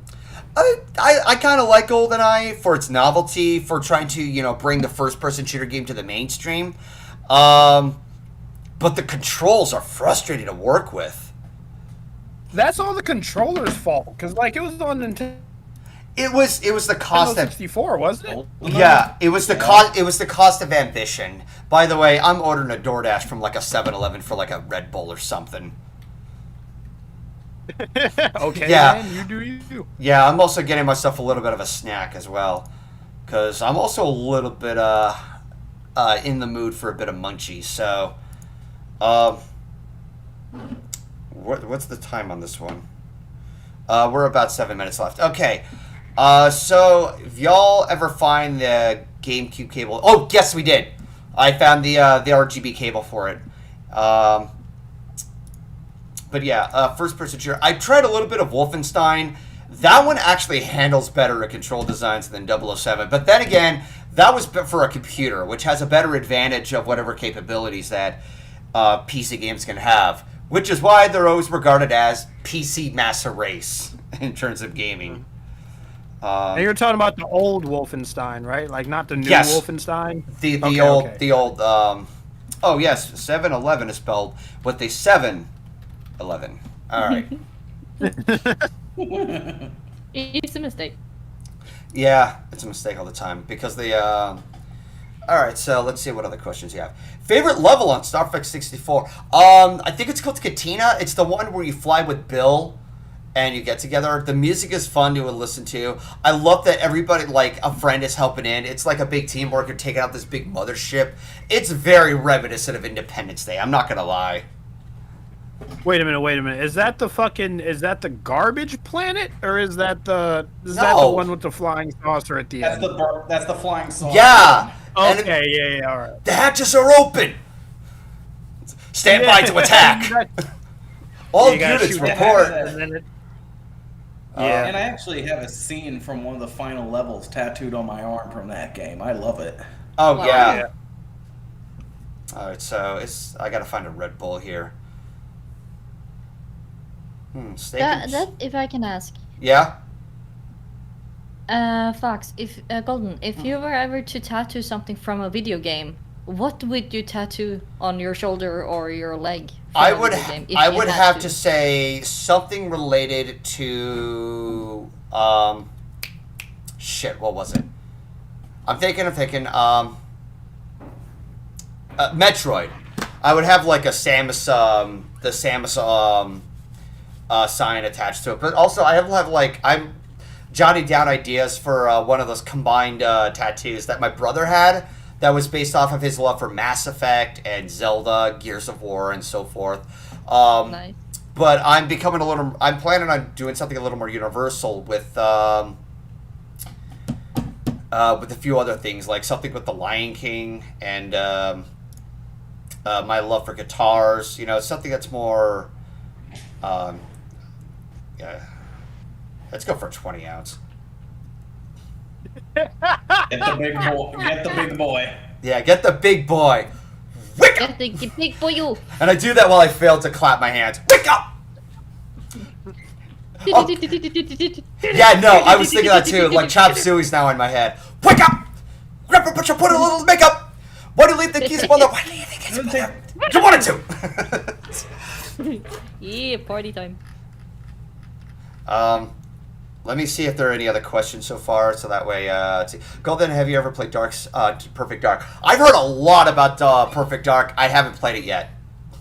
Dude, I had Perfect Dark for the Nintendo 64. It was one of my favorite games. Thank you for reminding me about that, whoever that was. I gotta look into that. By the way, I actually got a better N64 emulator where more sources are added to it. So, like, in Mario 64, I could fucking see my shadow! So that way I know where I land. So now the game is more playable. I just have to test shit out. Something I would love to do a stream of at one point is Aero Fighters Assault. Because despite people saying it's a shit game, I love it. That's another one of my guilty pleasures. Beware of the Blue Sniper. Have you ever played Conker's Bad Fur Day? No, and I actually didn't hear about it because the game was out at a time when the GameCube was coming in. But I am aware of I am the great mighty Pooh. That game is inappropriate, and I would actually love to see you play it one day. It'd be hilarious. That would be hard to stream without getting demonetized or getting in trouble. You know, it's the same kind of shit with Hong Kong 97, like the repeating music and everything, but there's a real life picture of a dead body on the game over screen. I'm like, God damn it. Yeah, that game is very inappropriate, so I don't know. Yeah, I know. Which Star Fox 64 level is the hardest for you? Appropriately, it would have to be Venom. Not the first Venom, but the one where you're encountering Star Wolf with the updated ships. Yep. Yeah, and like you have like all powers and everything, but if you get shot down, you lost a life. You might as well just start over because you're fucked. The puny little laser is not going to do shit. GoldenFox said it here true. first. Yeah. Can't show up with your puny laser. Get out of here. Yeah, no, it's you really have to you have to have mad skill to get through that. And there's also the other segment that is a pain in the ass, but it's doable and you have to be patient. It's when you're facing Andros and after you blow off his face, and you blow off his face, you fight his brain. And he's got these little tentacle things at the bottom, and if you're caught in that, you'll lose your wings. And there is no repair for it. So now you have to fly in this awkward angle, pew pew pew pew pew, instead of working with the hyper laser. It makes things extremely difficult. There is a giant difficulty spike when you're on that. The other stage that I also find hard, but more of a pain in the ass, is that Saturn-looking stage from the other side of the map, where you have to rescue Slippy. Oh, that one. Yeah, that comes before the stage where the freaking quote unquote secret enemy weapon slap Flippy to the planet, and then you gotta save her. I think that was Sector X. I think so too, yeah. Yeah. I still think the hardest level is Macbeth because you gotta shoot the locks while that damn bird is trying to pick you up. Oh god, yeah, no, that is a pain in the ass. You gotta shoot those switches in order to get to Area 6. Because reaching Area 6 feels rewarding. The music is awesome, and the stage is intense as hell. Yeah, and that's the only way to get through there. Or you do the level where the missiles are going at Great Fox.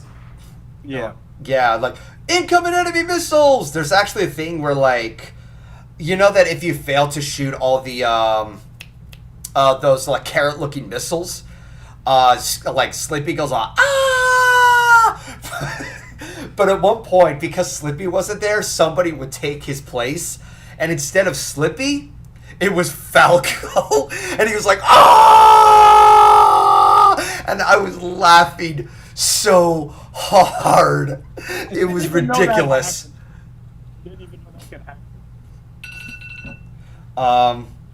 Let's go over any other questions here. Are you going to play TF2? I played a bit of TF2. It's too frustrating. Favorite hard game? I guess Super Ghouls and Ghosts, but also I'm one of the few people who kind of wears this like a badge and is willing to do it again. Like, I could be really masochistic. Super Mario Brothers: The Lost Levels. That game, yeah, the platforming is hard as shit. It's fucking stupid, but goddamn, I love it. Like, despite how terrible the game is, I love it. Top 3 favorite childhood video games. So, I guess the best way to put it is Mega Man X, Super Mario World, and Star Fox 64. I swear to God, I could be missing another game. It's always gonna, like, after I look back at it, I was like, fuck, I forgot to include this. Let's go for one more question. Where is life for you right now in terms of career relationships and current relationships? Leon, I'm gonna save that for near the end of the stream, when it's the miscellaneous questions. So, hey Golden, do you not like puzzle games? I love puzzle games. And Tetris kind of counts as a bit of a puzzle game. You have to work everything around. Yes. Yep. With the time limit. Oh. Yeah. Okay, so now that we're through with that... Oh, yeah, I forgot to add television on there, but I'll go with 20 minutes for it.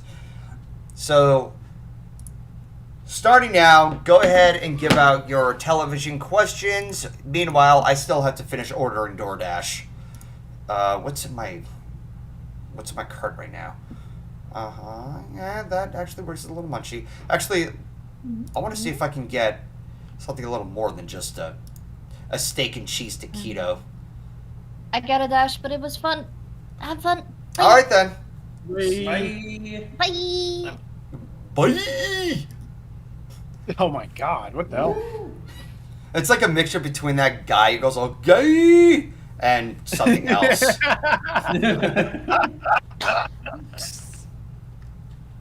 That's a laugh. I don't know how that got me so good. I'm just sitting here reading bad fan fiction, and all of a sudden, gay. All right, so come on, I gotta think of something here. I gotta pick soon. Damn it. Oh wait, this is under snacks, isn't it? Ah, fuck it. Let's get a few. So Golden is gonna order himself a Yeah, I'm monster. Red Bull actually. He's gonna take Oh, a Red chance Bull. and he's gonna take a chance and buy some 7-Eleven sushi. I didn't even know No, 7-Eleven he's had gonna get sushi. Oh yeah, Don't they do. get it. You're gonna get food poisoning. Don't do it. All right then. I'll just go for Big Tuna if Taking I a want chance. sushi. No, if I want sushi, I'll go and order from Big Tuna. Yes. No, but that's for another time. All right. Science don't tell Golden to eat. All right, so Fucking- now my DoorDash order has been placed, and when will it show up? Whenever the page loads. I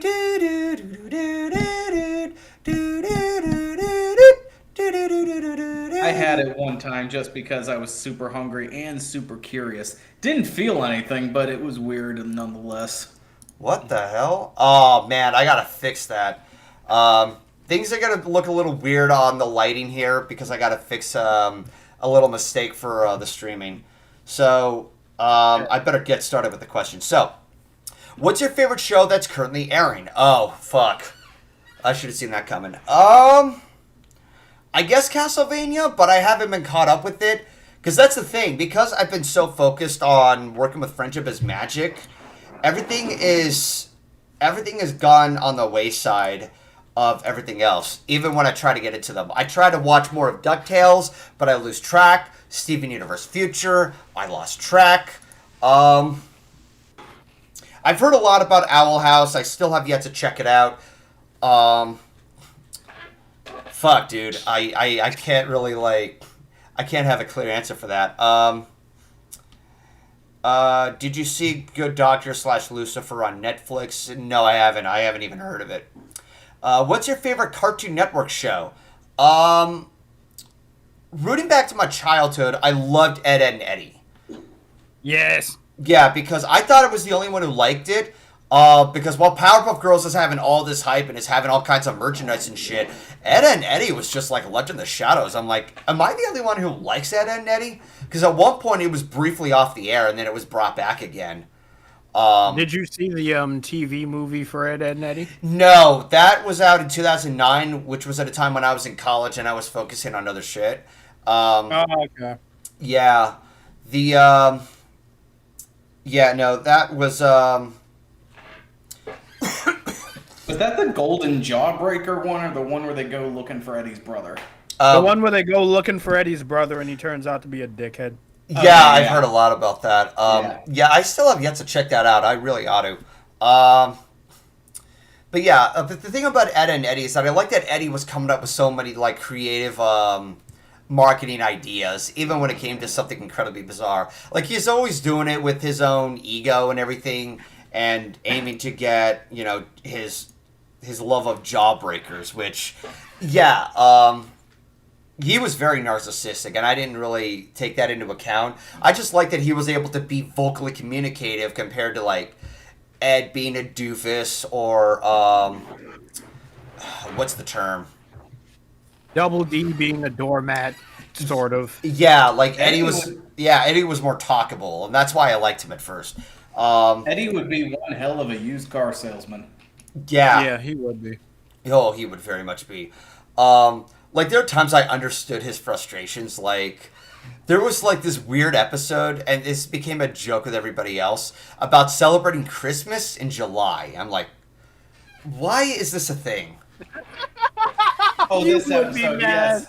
You This would be episode. mad. Yeah, you would be mad. Yeah, this episode, I was like, it's July, it's not December. I was more pissed off with the fact that Ed gave away all of his hard work. Yeah. Yeah, I tried gas or sushi, it wasn't good for me. Yeah, it's not... A lot of food... The sooner I get that Red Bull, the better. A lot of food from the gas station, eat it at your own risk.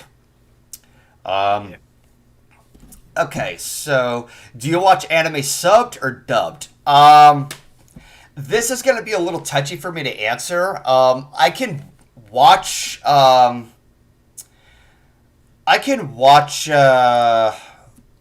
anime when it's subbed, but I don't like having to spend the effort of reading the subtitles while I'm trying to watch what's happening in the picture. I had to use my looking balls to look at two things at once. But I can adapt to it and such. And there are some really good stories or good movies that just resort to pure subtitles, and one of which is Pan's Labyrinth. But in terms of anime, it's the same kind of idea. I've watched Attack on Titan, loved the shit out of it, and I watched it completely when it was subtitled. Dubbing, I only watch it if it's just for the huge convenience of, like, just hearing English without having to read the subtitles to begin with. But a lot of people complain that, the dubbing is ruining the voice acting and blah, blah, blah. Like, there isn't much that can be done about it. So, what are your thoughts on Monsters at Work? Is that the one based on Monsters, Inc.? Yeah, that's the new show based on Monsters, Inc. I haven't seen any of it. I didn't even see Monsters University, so I don't know how to fuck that. I saw parts of Monsters University. I thought it was okay. I like that they focus more on Mike Wazowski to balance out with the two characters. But aside from that, I didn't even care much about Monsters, Inc. In fact, when I was a kid, I used to hate it because the very thought of the monsters getting scared over a child was really dumb. Like, it was like, these are badass looking monsters and then getting scared over a child. Well, didn't Pixar make the movie? Yeah, they did. Okay. Their explanation was they haven't really had much of an encounter with the child, and they thought it could be toxic or some shit like that. Yeah, it's really weird. But the movie itself, I was forced to watch it when it was on DVD, and it was like, it's an okay movie. So I don't have much to say about it. I do remember one funny thing from Monsters Inc., and that was 2319. We got 2319. Get him, get him. Oh god, that shit was hilarious. I love that. It's like 23, 23, 23, and they all dogpile. It's funny as hell. Okay, that should save that. Alright, that should be good to go. So now, perfect. Now to close Photoshop because I made a little mistake. No, I don't need to save it. Just close the program. Okay, so what is your favorite favorite anime? If it counts, anything Studio Ghibli and Hayao Miyazaki. Let's see. What is the worst Cartoon Network show? Ooh. Are we gonna say Teen Titans Go? Are we gonna be those people? No, like I haven't watched enough Teen Titans Go, but I will say this: I'm the minority on this one. I hated The Amazing World of Gumball. It was such a frustrating experience. Like, and I would hear afterwards, like, "Oh, you watch the earlier seasons, the show gets better." It's like, if it has to take multiple seasons to get better, I'm not gonna have the patience for it. Oh, it's slice of life. Just go straight to that. Okay, I'm missing out on half of a series. In order to actually have a good judgment of a series, you kind of have to have like an experience of watching a chunk of the series. Don't worry, chat. I like The Amazing World of Gumball. Yeah, no, like I watched the first few episodes and I got frustrated. Like, what is this kid doing? What is he doing? Stop! This is stupid. I need a minute here. It's just every minute it's just somebody doing something really dumb, and I felt my brain cells burning themselves out. I'm just imagining you physically walking away from the TV being like, I need a minute. I really need to sit down. That's kind of how it happened. I had to pause like every 5 minutes. I'm like, this is stupid. What the fuck? All right. Yeah. Favorite Toonami shows, anime included. I guess Dragon Ball Z counts, but I also enjoyed watching Gundam Wing. I agree with everything 100%. Okay. What is your favorite? Oh, yeah, I already went over that. So let's see what else you have. Let's see. I know the worst Nickelodeon show ever. Fanboy and Chum Chum Plus, Sanjay and Craig. I haven't said anything about it, so I don't have an answer for that. What is your favorite? Fanboy. Oh, no, go ahead. What is your favorite quote in TF2 Analysis Anarchy? Honestly, I don't care that much. I don't care enough to answer this question. Of the Hasbros, do you like G.I. Joe, Transformers, or He-Man? Oh, I had to choose. I guess Transformers? I mean, despite how bad the Transformer movies were, I have somewhat of a guilty pleasure with them. I remember at one point when Revenge of the Fallen came out and everybody was saying, oh, this is the worst movie ever. It's like, okay, I know that it has a lot of problems and I know that it's insensitive, but worst movie ever? Have you seen Disaster Movie, dude? That movie. It's been a while since I heard about Disaster Movie. God, that movie makes Revenge of the Fallen look like The Godfather. What is your favorite Hannah Montana song? None. Because I didn't like Hannah Montana or those teenage based franchises in the mid 2000s. Like I didn't like High School Musical. I didn't like the whole teenage bullshit because it's too much of a strange disconnect. And I was a late teen. I was like 19 years old. I'm like, this is fucking bullshit. Bring some good cartoons and action and adventure, man. Golden, I have a question for you. Did you ever watch any of those live action like pre-teen shows like Drake and Josh or like iCarly or Hannah Montana? Or none of them? I didn't care for them. Kenan and Kel? Kenan and Kel. Okay, Kenan and Kel actually had a good sense of humor that would appeal to a younger audience. And all of that kind of had the same thing because it had like something that's a little bit more arguably childish.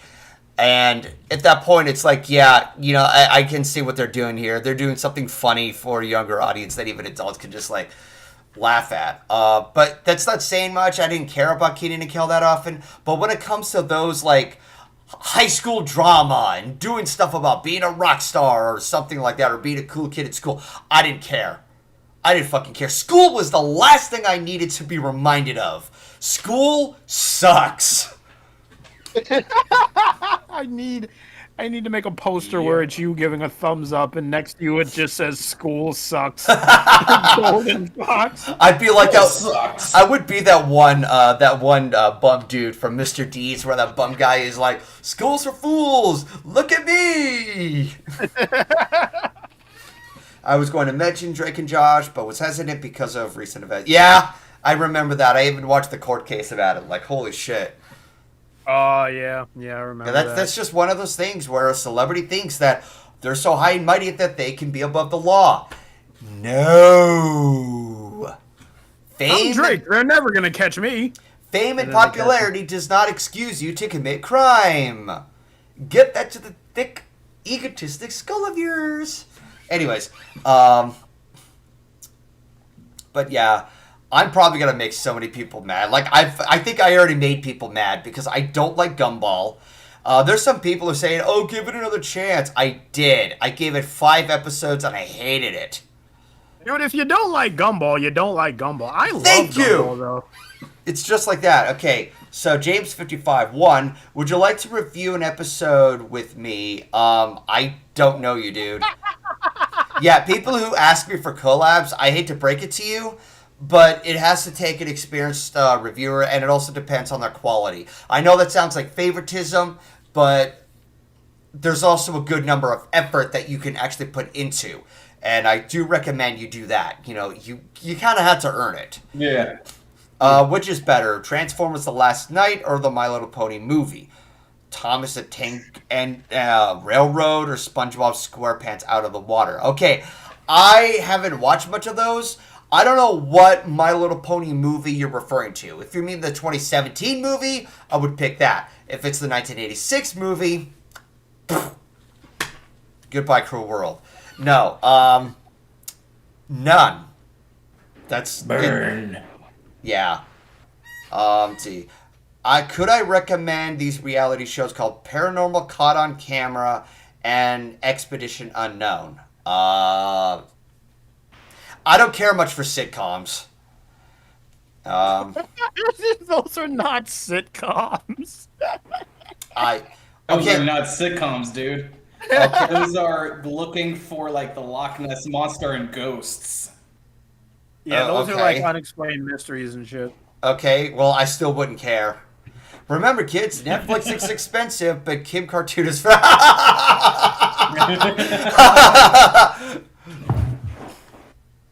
No One's Above the Law, 2016. Alright, so I'm waiting for, like, any other questions. Let me see if I have any questions about shows. I'll probably come up with something. Come on, brain work. You had to do that. You ever turn to your own brain and you go, do something? My brain's turned off from work. Okay, you're excused if that's the case. Ugh. I want the Red Bull soon.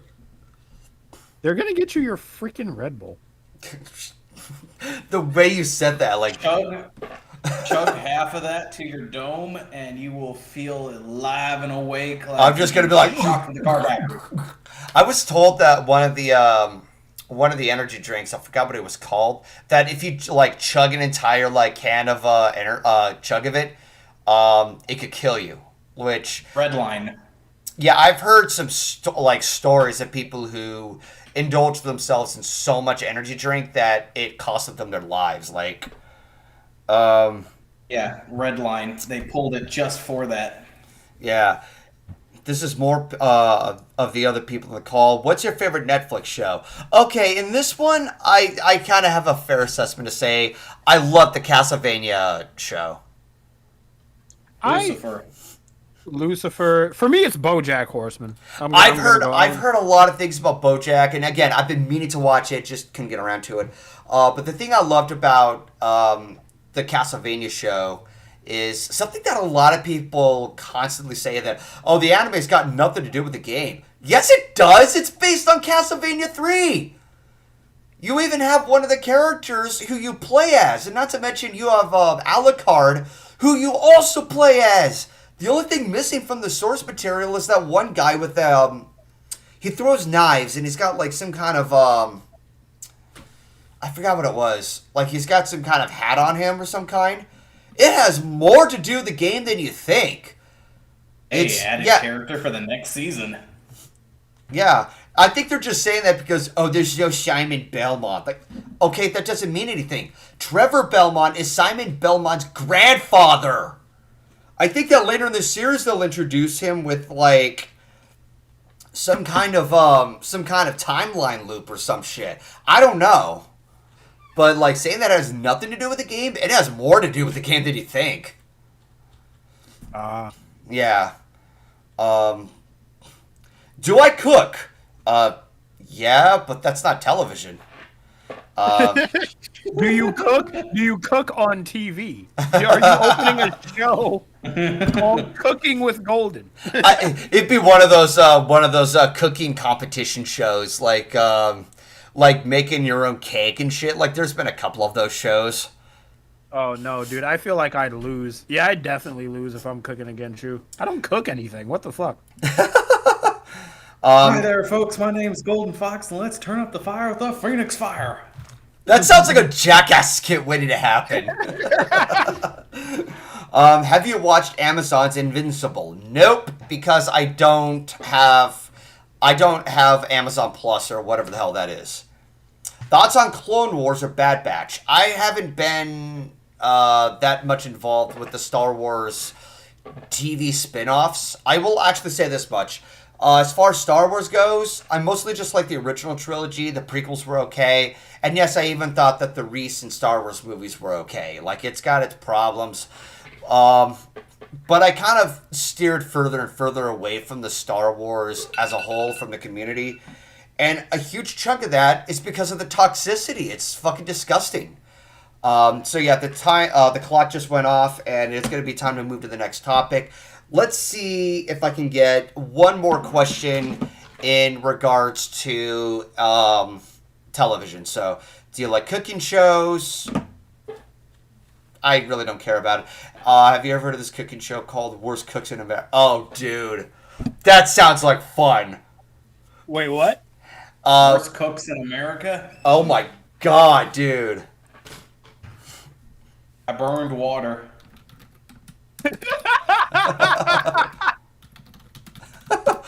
How do you burn water? It evaporates. No, exactly. He found a way. Anyways, all right, so I'm gonna go ahead and are those Disney movies in the background or are those books? Are you talking about the DVD collection, dude? There is a variety of movies. It's like there's a lot.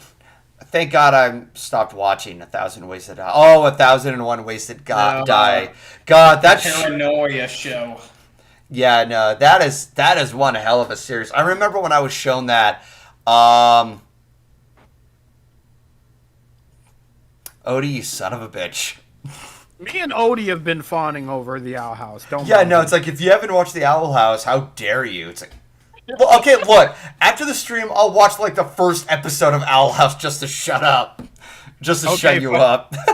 Okay, you know what? I'll hold you to that. But yeah, no. The 1,001 Ways to Die. I always shared that when I was in when I was once in medical school, and they actually showed that stuff. And a lot of the people are fucking stupid. Like, there was one belly dancer, and she's like practicing hardcore, and this whole time she's got a ceiling fan on. I'm like, oh, this could go wrong in so many ways. And her scarf that she used, it got caught in the fan, and the way it was angled, it wrapped around her neck, and she got strangled to death. I'm like, you shouldn't have turned that ceiling fan on. Yeah. Yeah. There was a woman who like cuffed herself down to play up a little bit of a bondage, and there was like a computer interaction with her boyfriend, and then a burglar just walks in and steals everything. See, you just made a job difficult for me, and he says it's so close to her nose that the bad breath started to ignite some kind of like vomit reaction. But the vomit was stuck. She couldn't get it out, so she was choking inside because she couldn't get the duct tape off. It's like, you could just lean your head down, but she didn't. Yeah, I think I saw that one where she choked on her own vomit, and the guy had like halitosis or something. which is just a medical term for saying you have bad breath. You have really bad breath. Yeah. I didn't know you could burn juice. Yeah, I remember that. Okay, so let's go ahead and move on to music. Oh, music. Yeah, so starting now, this one's at 15 minutes because last time I did this, not many people had questions about it. But to give a broad idea about my thoughts on music, what kind of music I like, it's mostly rock, but I am flexible to like other genres. Even going as far, like, even in regards to rock, like, I both listen to modern and classic rock. I grew more accustomed to classic rock. It took a bit for me to adapt to modern rock because I had a completely different impression with rock music, or metal, if I should say so. Case in point, have any of you seen Ace Ventura Pet Detective? Pet Detective, sorry. No, I haven't. Okay. I think I've seen clips of it. All right. Well, there was a scene where Ace walks into a metal concert, and the music goes all da da da da da da. I'm like, what the fuck is this? This is, you call this music? It's gargling marbles while banging pots and pans. What artists do you consider overrated? A lot. There's a number of bands that I consider overrated. A little bit of Slipknot, but there's a respect behind them that I have for them, especially Corey Taylor, but I'm still going to get shit for that. System of a Down had its bizarre nature, but I wasn't a huge fan of it. But they definitely stood out differently. Limp Bizkit was also overrated. I wasn't too big of a fan of their music.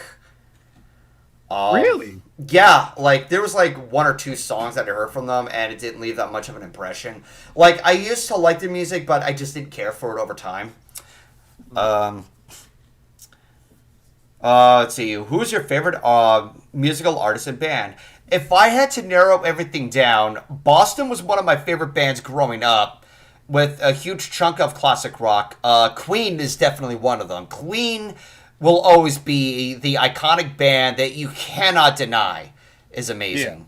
Yeah. Mm-hmm. If somebody says you're overrated, you're fucking trash. Queen is the ultimate road trip soundtrack, man. It's not just the ultimate road trip soundtrack, it's just the ultimate band, period. Like, I think that they're one of the best bands ever to have existed. God bless you, Freddie Mercury. May you rest in peace. God damn you, AIDS! So, yeah. Let's see. As far as modern bands, I'm one of the few people who still like Bullet for My Valentine. In fact, I'm anticipating their next album, and man, they got brutal. Like, they sound pissed. They sound pissed on the album? I mean, they always sounded pissed. Well, like, their music got softer over the years, but this one is more like screaming angrily compared to just like singing notes and such. Okay. Yeah, like the Gravity album, which I thought was a heavily like an overhated album. That music got depressing, and they had more like it had more singing vocals or clean vocals, which a lot of people seem to not like for whatever reason. But now most of the if you've heard the song Knives, you'll know what you're in for when Parasite gets released later this year. But let's see. What else? Who's your favorite musical artist band? Okay, favorite rock songs. That's too big of a laundry list to answer, dude. That is way too big. There's so many good ones. Yeah. So many good ones. I will say this. Some music that I was introduced to, there was, what was it called? Like, I stumbled upon this because of Wolfhead. My friends are degenerates, but I wouldn't change them. Like, oh, you listened to it? Yeah, no, that's a day to remember. I did. Yeah, no, like I can be a sucker for some metalcore music that has some good, nice, clean vocals and has something nice and pretty and melodically with some aggressive vocals. It's like, I like it when some bands actually do a mix of the two. Like one song called Sentimental Glow by Shore or something. People compare bands to others or band names to others. It goes all over the place. What is the kind of music do you not listen to at all? That's kind of hard to answer. Like, in terms of not caring as much or not paying attention, I don't care for hip-hop. Okay. But that's to each of their own. Let's see. We just want to be big rock stars. Oh yes, Nickelback, one of the most hated bands out there. Will you look at this photograph though? Look at this graph. Look at this graph. That is something I will agree with the masses on, not just because it was overplayed on the radio, but the song is just so egotistic and narcissistic of Chad Kroeger. Chad Kroeger has a huge ego problem, and it showed a lot more when he said some stupid shit about Corey Taylor, saying that, okay, so Corey runs about 3 bands, I think. So there's Slipknot and there's Stone Sour. And he called Stone Sour Diet Nickelback, or Nickelback Light, which, by the way, Stone Sour was around before Nickelback came. Okay. I know one song from Stone Sour, and it's like, I'm looking at you through the glass, don't know how much time has passed. That's a good song. I like that It song. is. It is a very nice song. And it shows that Corey can actually sing and not go, raw, motherfucker, because after a while, that gets exhausting after a while. Yeah. But I will say this, if I'm in the mood, I'll definitely listen to a Slipknot song like the Heretic Anthem. Which, at first, I thought that song was about, like, oh, it's about devilish stuff, because, oh, I'm 666 and everything. No, it was played as a metaphor of, yeah, I'm that one hardcore band that is too good for a lot of these other music companies because they don't like our shit. There was even one where they got criticized for their type of music, and there was a song about it called E equals shit fuck. That's pretty good. I'm like, damn, dude. I will give Corey Taylor credit for that. Like, that's funny as shit. I do remember another Stone Sour song that I think I'm the only one who knows about it. It's called RU486. Yep, I'm the only one that knows. Okay, continue. Yeah. Okay. If I was gonna say a band like you would probably listen to and you probably know, I like Green Day. I like Green Day. Yeah, no, like I enjoy grunge rock song. That grunge style, it still holds up even to today. Well, what song are you referring to? American Idiot's great. I loved American Idiot. I remember Dude, that whole album makes me feel like I'm listening to a story, like somebody's reading me a book. No, like I remember I played the greatest game of Battlefront ever listening to that song. Yeah, no, I remember back when Green Day, when American Idiot was out, like American Idiot would be played on the radio a lot and Boulevard of Broken Dreams. But a lot of people were saying shit like, this was their worst album. This album was so emo and shit. Like, wow. Sorry that I like something that's a little more mellow. I mean, Jesus. But it's fucking stupid. But I also like their older music, like, do you have the time to listen to me whine? Plus, those guys when they did that music, I think they were like in their 30s. They're an old band. They're almost like Billy Joe Armstrong. I think he's almost 50. Exactly. Yeah, they were old when that came out, which means they got it. They got talent. They've been around for a while. They can't stop making music. Actually, they're still making music to this day. There are those musicians and they're in the Hall of Fame too. Yeah, no, there are those musicians who will stick around for the longest time, man. Like, I actually do feel sorry for Billy Joe Armstrong at one point. Like it was his meltdown at iHeartRadio, but just like they were only given like 20 minutes of a performance, whereas other like pop musicians were given like an hour of performance. Yeah. And right at like the last minute when they're in the during the middle of Basket Case, I was like, oh fuck this shit. Look at that sign over there. 1 fucking minute. I'm not just a Bieber, motherfuckers. And then just like afterwards, he sees that the time is up and he smashes the guitars and everything. It's like, he was really having his off day because he was in the month of September, which is referring to with the death of his father. So that didn't help. And on top of all of that, he was drunk off his ass and he had to go to recap the next day.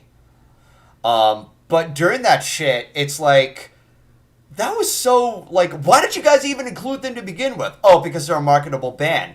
Then give them more time! Have a balance! Yeah, seriously, it's like, If you're gonna give them time, give them time. Don't give them like a short amount of time because that means you really don't respect them. Yeah, exactly. And it's just like, Jesus Christ, that was so messed up, man. I actually did feel for him. I also love that his other crewmate, I forgot his name, that his bassist joins in on the guitar smashing. But yeah, no, that meltdown was like, that was pitiful of our Heart Radio, because apparently pop music sells more, and that's what they care more about. And you know, suck my dick. That's yeah, no, that's the thing I don't like about mainstream. There are some mainstream pop songs that I enjoy listening to, depending on which are which, but the behavior they have can be really unacceptable. Okay, let's see. More questions. Do you like EDM or dubstep music at all? No, I don't. Same. They all sound the same. I remember in Deadpool 2, there's actually a joke where Deadpool is like, just dubstep still exists, and there's like 2 segments between him and Cable. It's like down, wow, down, yeah, or something like that. I'm like, what the fuck is this? But yeah, the big wah wah wah wah wah. It's like you hear that all the time. It's like all their music sounds the same. Road Trip by Dream. I never heard of that. I don't even know the band Dream. I've heard of the band Dream. I haven't heard any of their stuff though. Have you saw the metal parody song "The Three Little Pigs"? No, I haven't. Me neither. Let's see. Don't copy and paste the same question. Yeah, Kenny, we talked about that, dude. We'll see. They're 2 questions away from each other. That's a big question. Yeah, it's like no. We made this clear at the beginning of the stream. You know, don't repaste your question. If I didn't get, go ahead. We'll see as many questions, and we'll get to as many as possible within the time frame. Yeah. So. Golden even goes back to read questions. I'm pretty sure your question is going to get acknowledged in some way. Yeah. So. You know, at the same time, also going back to like music, one band that really brought themselves back was Disturbed when they did "Song of Silence." Oh my God! That was amazing, dude! Yeah. I was in tears when I heard that. It's like, God damn! You know, you hear this stereotype of Disturbed going, "Oh, wow!" But when Damon Drayman sings, he fucking sings, dude. Like he's got those fucking pipes, the kind of pipes that are aggressive and emotional at the same time, and that is very hard to pull off. And that's why I say, like, that song, that's its new evolution. It belongs to them now. I mean, Simon and Garfunkel definitely did it, but that song kind of evolved when they sang it. God, that was a kick in the feels. Like, damn, I listened to that every day. Even my parents were impressed with that, and they don't think too much about modern music. It's like, hey, Bray, you know that band called Disturbed? It's like, yeah, they're known for Down with the Sickness and such. Well, they did their version of Sounds of Silence. Oh, yeah, I definitely know that. I even tried to introduce them before, and they just like, okay, whatever, and just shrugged it off until they gave it a chance. So, yeah, no, that is like, I think even at some point, Paul McCartney was impressed with it, or a lot of like, some musicians of like the previous decades were very impressed with the cover. And the most interesting part is, when he sang that on Conan O'Brien's show live, he had a cold when he sang it. Oh, it still sounded good. That must have been hard to do without coughing. Sorry, I didn't mean to yell that loud, but yeah, no, damn. Do you listen to no, go ahead. Have you listened to electro swing genre like Caravan Palace? I have no idea what that is. Electro swing. Oh, that's kind of like when they take like there recently was a song on the internet on the radio. It was If It's Quite Alright, Feel It Baby, and they did it to a dubstep mix, and I think that's electric swing. Okay, best song and or BGM from My Little Pony Friendship is Magic. My favorite MLP song is kind of out of the ordinary, and that is The Magic Inside from the main attraction. I like the Smile song, but I'm biased, so.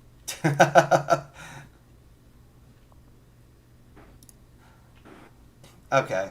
So, yeah, I had to look at it. Oh, yeah. Yeah, though Smile, Smile, Smile was one of those songs I remember at conventions that people would sing all the time. But I don't blame them. It was a very catchy song. I also liked Winter Wrap Up, mostly for nostalgia's sake. But I also loved At the Gala. Like, a lot of people overlooked that one. But the song itself was like... It had such an exciting build-up to the episode. And it looks like time is up. All right, so let's go over the last of the music questions. Best video game boss music. Oh, fuck. That is hard to answer. It has to be Doom. It has to be Doom. It has to be Doom. I mean, Doom doesn't really have boss music, per se. They definitely have a great... music sounds like boss music, Golden. Exactly. That's just their standard. It's their, the heavy Metallica-inspired music. And it fits perfectly with Doom. Yeah. Yeah. The slight Master Puppets inspired introduction music. But no, actual video game boss music, fuck, that's hard to answer. Because there's so many good ones. Boss music. I'm biased. I like the boss music when you fight Seymour for the last time in Final Fantasy X. Okay. It's actually really catchy. I'm trying to think. I don't think I know any good boss music, but God, that is a hard question to answer because shit. Yeah, that's a hard one, dude. I don't know. I can't recall any. I know that there's various boss music in Mega Man and Mega Man X and such. But even then, that comes down to just nostalgia. So I'm more accustomed to hearing the what was it? The boss music in Mega Man X1, but also I enjoyed the boss music of Mega Man X4. So I don't know. Can I say my favorite video game soundtrack though in place of this question? Sure. There a while ago there came out a game called the Scott Pilgrim video game, right? And then it went off the store, and then they brought it back. In that game is a whole soundtrack done by Anamanaguchi, which is a really good chiptune band. And I love all the songs in that freaking game. They're all so catchy to me. I love chiptune stuff. Yeah, okay. I'll give you that. No, Final Bowser, Mario Galaxy 2. I haven't played Mario Galaxy 2. As far as Bowser's concerned, yeah, I definitely like the Bowser music in Mario 64, but I'm so conflicted depending on the mood. I like the classic doo doo doo doo dun dun dun da da da dun, but there's also the heavy organ sound when you're facing Bowser for the final time. Yeah. So on that note, I think it's time we move on to miscellaneous questions. I was gonna say music again. No, miscellaneous questions. Starting with 20 minutes, starting now. Okay, chat, ask us not anything, but miscellaneous questions. You know what that means. Mm-hmm. So, yeah, no, these are the kind of questions that can be anything else. I still won't be able to answer the questions of the previous topics. I'm trying to get that yawn out of here. You need to get some Red Bull in your system. You know what I heard, Golden? I heard that Red Bull gives you wings. And that's the reason, and that was the reason Rome wasn't built in a day. They ran out of Red Bull. It's fuck, this is gonna take a week. Wait, it says my order was dropped off. I'm gonna go check. Oh shit, go look. Yeah. At the door. It's at the door. Chat, imagine that they didn't drop off his Red Bull. How mad do you think he'll be?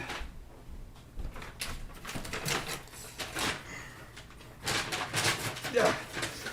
If he did get his Red Bull, watch Golden do the 20-second big chug. king size of a Kit Kat bar. Jesus.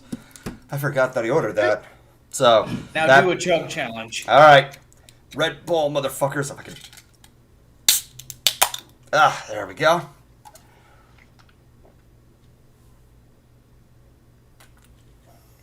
I can't see it yet. I was gonna say, is he really doing a chug challenge? I don't know. I can't verify. I can't go that far. Oh my god, so much carbonation that hurts my throat. Should have seen it coming. I should have seen that Don't coming. do it. It's not worth it. Yeah, no, I wouldn't recommend it regardless. Man, that thing will not just give you wings. You chug that, it'll give you rocket boosters.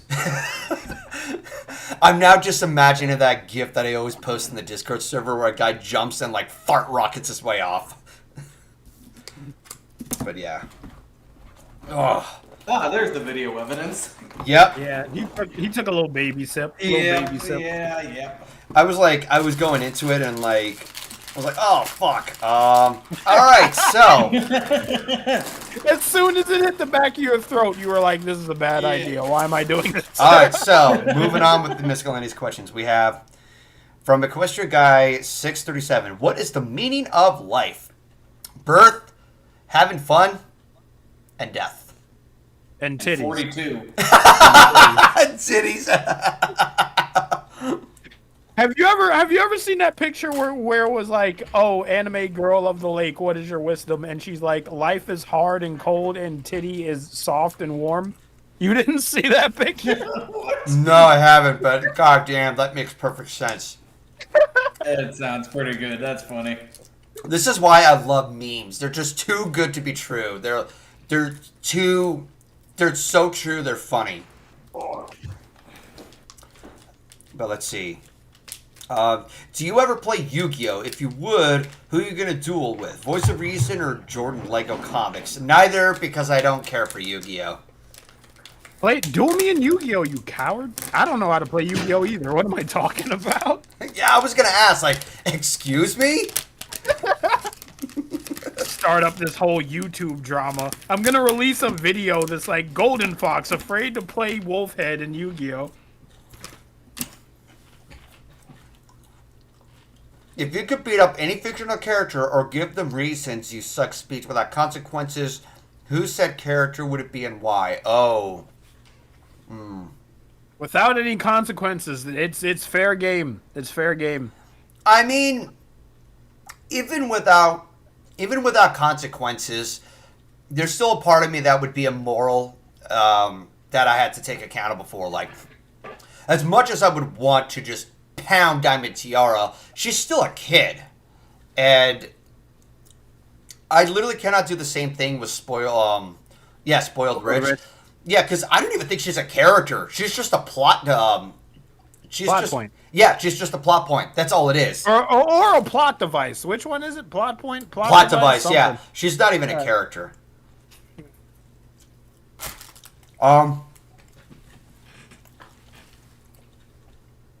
Alright. But yeah, no, for a character who I would beat the shit out of, oh boy. That's hard. That's really hard. I don't know. There's not a lot of characters I despise. Oh, I thought of one. What? Okay, any fictional character. So, I'm going to include this as a game character. And this motherfucker is a cheating asshole. He was a traumatic experience, and he's one of the reasons why I did not enjoy Donkey Kong 64. The fucking racing beetle. I would strangle him to the fucking ground. This motherfucker, dude. Like, oh my god. If you play Donkey Kong 64 and you dealt with the racing beetle, like, you will lose a lot. You gotta get used to this annoying. While being so egotistic, it's like, oh, God. Yeah, no, I would go fucking haywire on this motherfucker because, goddamn, he is such a traumatic experience to ever have in a video game. Because he's not only competitive, you have to collect 50 tokens or 50 coins, and there's no guardrails. So you have to really work with your steering, which causes you to slow down and just like, oh my god, there's way too much shit to handle.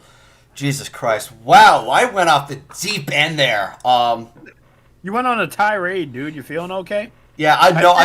You know what? I now just imagine if Josh was ever asked that question, he would go for, I don't know what his name is, but he's that guitar kid from Kingdom Hearts. The other goes, like it, because that got him so mad. Because at one point he's like, ah! Yeah, I remember that video clip. Yeah, somebody even made a fucking meme out of that. Okay, so you have been chosen to wield magic words, abracadabra, and when you do random stuff. Okay.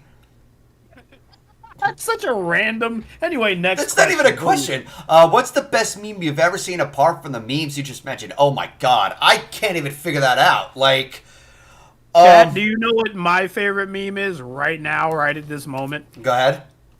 Can you pretend that airplanes, night sky is like shooting stars? Golden has no idea what the fuck I'm talking about, but everyone in chat is gonna light up right now. Watch, wait for it. Everyone in chat knows what the fuck I'm talking about. If you have a Twitter account, you know what I'm talking about. Dance, water, dance. That's I think that's the name. I don't know if that's the character. Like, Demix. That's the motherfucker. Yeah, no, I was told Demix is a notorious boss fight. But yeah, okay, so yeah, like that's not even a question right there. But no, I'm always open to memes and just laughing at anything that happens because there's always something new, and that's the thing about memes. Memes are just anything that I can't even narrow down what meme I like specifically. Okay, so Ash Mulholland. If there was one moment you want to relive, one moment would it be? BronyCon 2019. And I say that while there's just nothing but silence. I'm sorry. I'm watching the chat get mad at me. Oh God, what did you do?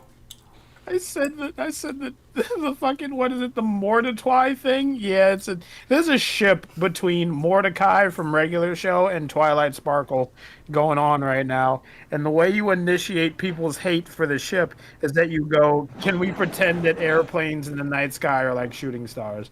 And then everyone turns their head and goes, shut the hell up. Where did that come from? Like, it was a meme last year, and then it got resurrected recently. Just why? I don't get it. I really don't get it. It's like I was wondering, where did that come from? Oh my God, There's so much fan art, dude. There's so much. Dude, this is once again that fucking fan fiction of Twilight pregnant from Shadow the Hedgehog. Dude, as you were reading questions, I was kind of reading a Mordecai and Twilight fan fiction, and it was really bad in the background. And I was just giggling to myself. Oh my God, I can only imagine. You would want to do that next after, the whole Twilight Shadow thing. Dude, if I do that, and if I finish editing this one, and then we read something else, and we read that, I gotta find an exceptionally bad one. And there's a lot of them right now. Oh, absolutely. So I think that's what's great when it comes to having friends when we react to it. All right, so do you have a favorite video game character? Tails. Anyway, let's see. I really good. I thought you were gonna say Shantae. Why would you neglect her like this? I mean, Shantae would be too easy of an answer because let's face it, everybody likes Shantae because she's a genie that can dance. She got hips. She got hips. You're right. She does have hips, and they don't lie. However, I can't really dive into too much of that territory because I looked up somewhere that she's 16, so I'm like, I'm staying away from that then. Yeah. Oh, okay. Yeah, we can't. There was also there was a recent update. JB. There was a recent update where she's 18, and I'm like, I don't know. I honestly don't know. Oh, I gotta show this to you. Oh fuck. Wait, keep talking. You'll see it. All right. All right. Where is the podcast discussion? It's in the thing. Oh my word. Okay, this is the meme. This is the meme. What the fuck is that? No. Read it. Can we pretend that airplanes in the night sky are like shooting stars? I could really use a wish right now. Wish right now. Wish right now. There is so much fan art. You took two characters that don't don't mesh at all that it would come into your brain together. Let's move on to the next question before things get out of control. Okay, so new question for Golden by Derpy Muffin. If you had to choose which one of Keyframe's Pokemon she was during the friend lock. Oh, is that the Frez lock where you have like only one Pokemon that has a chance? Oh, damn. You okay? I can't say anything about it because honestly, I didn't watch it, and I'm not a fan of the whole like Frezlock sort of idea. It's stupid. Because you're gonna go through a lot of trial and error when it comes to Pokemon, and I'm not taking that into account. There was a meme for Mario is dead, where every game had Mario screaming like he was vanishing. That sounds like a Thanos joke. Did you read that out of chat, or did you say that randomly? Out of the chat. All right, let's see what else.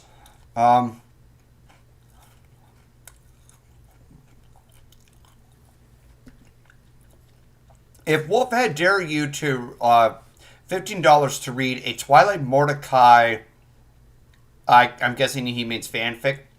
Would I do it? I think we'd do that for free. Yeah.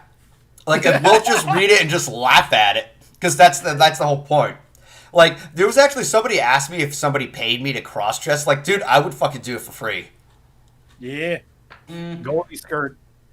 Goldie socks. Goldie socks, Goldie skirt, Goldie harem outfit, all that shit. If you're a fan of rhythm games, which are your favorite rhythm games? I don't have a favorite rhythm game. I don't DDR. Dude, I tried to get Golden to play Dance Dance Revolution, and he told me to go fuck myself. So I don't think. Wait, did I really? Yeah, you said you were like, what game should I stream, guys? And I was like, oh, I got a game, and you were like, what? And I was like, Dance Dance Revolution, and you was like, go fuck yourself. And I was like, you know what? That's valid. I watched somebody do that. You know who Bonzito is? No, I don't know who that is. Okay, he's an artist. I saw him do it live. The guy got a 98% on hard. It was unbelievable. Dude, I remember watching people play like Through the Fire and Flames like Guitar Hero and 100% on hard. Dude, I feel like you would play Guitar Hero. You wouldn't play DDR. I try to play a little bit of Guitar Hero, but I just couldn't be bothered to try to get into it as often. I mean, it would be a good practice to get a good finger exercise. Sorry for all the noise. I just have to... Damn it. Get off. Get off, you son of a bitch. There. Alright. So, what YouTuber would you like to collab with at some point? Any topic. I don't have any expectations of that, honestly. Because if you try to put your expectation on collaborating with somebody who you idolize or look up to, that could get out of control. Like, I can enjoy and love their content and be a fan of them, but don't just assume, oh, can I collab with you because I'm a fan of your work and I'm making videos too? No, that's not how it works. There's a whole, like, it's the same thing whenever somebody asks if they want to collab with me. It's like, do I know you? It's a matter of just whatever it is you work with. All right, so let's see. My nose is getting all runny. There's a little bit of a zing with these taquitos here. All right, so what's your opinion on Stan Bush? You got the touch. You got the power. Love that song. God. Yeah, no, the soundtrack from the Transformers movie is still fucking amazing. Like this, the touch, Dare, and yeah, nothing's gonna stop in a way. And yeah, even gotta be Dare to be stupid. Dare to be stupid from Weird Al Yankovic. Yeah. Can you collab with Tommy Lint or Quackity in the future? I don't know who they are. I don't know if I want to know. Yeah, I hate to be like that. I think I've heard of Quackity. I haven't heard of the other person though. And they read Reddit. They make Reddit videos. I don't think that's in Golden's wheelhouse. Yeah.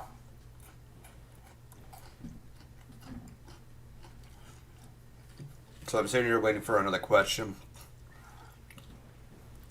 Can we pretend that airplane? Oh, No, can you? stop. I'm asked. That Can you image in review? my head. Hey guys, somebody's asking me. Can you review All Bottled Up? I want to see your opinion on Trixie. That episode was forgettable. Actually, there's a segment where the main characters, they're doing a musical about how they're like best friends after the escape room. And then it weirdly cuts to a segment where Trixie's being chased around because of the spell being broken, and then it cuts back to the song.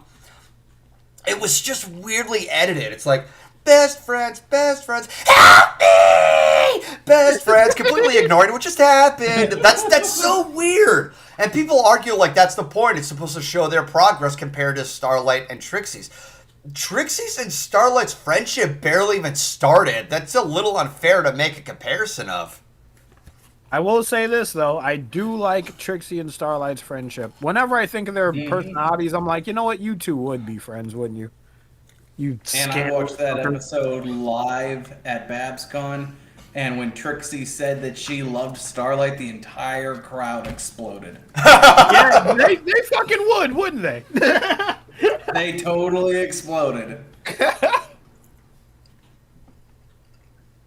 Would you rather watch Challenge of the GoBots or Transformers Energon for the fun of it? I don't know what Transformers Energon is. Stick a GoBot right up your... You know what? Never mind. I don't want to go down this road. Okay. I got an interesting question. Yeah. What review in 10 words or less would you do in the future? I liked your 100 AVGN episodes. I had some thoughts about doing it the next 100 from 101 to 200. But as of recently, something I wanted to do was make some videos dedicated to other channels. I did one with Jonathan Young, and things got a little out of control, and some bullshit happened, and it was best that I would just steer away from any future content creators because they got to make their ad revenue and everything. It's very territorial. I am a little mixed about making another one of those AVGN videos because, like, after I uploaded it, there was never really a problem. Most of which are just still images, though, with very few clips. So I guess that's the reason. Whatever the case is, some people are very territorial with their content, and I understand. So, they just I'm still kind of on the fence with that idea. Somebody actually once asked me, like, "Hey, can you do like in 10 words no less with Nostalgia Critic?" I'm like, "Fuck no." Doug Walker lost so much of my respect over the years, especially Change the Channel. Like, he and the rest of the crew did such a lazy job responding to everything. It's like, dude, you weren't even trying. Not to mention, some of his criticisms, even back then, are questionably dumb. But yeah, basically that video of doing the 100, I'm going to go ahead and close that. Okay, so I'm going to answer these last bit of questions here before I wrap things up. So the AVGN video, it was basically made just to give the announcement that, hey, I'm going to too many games, and I wanted to do it, in a fun manner.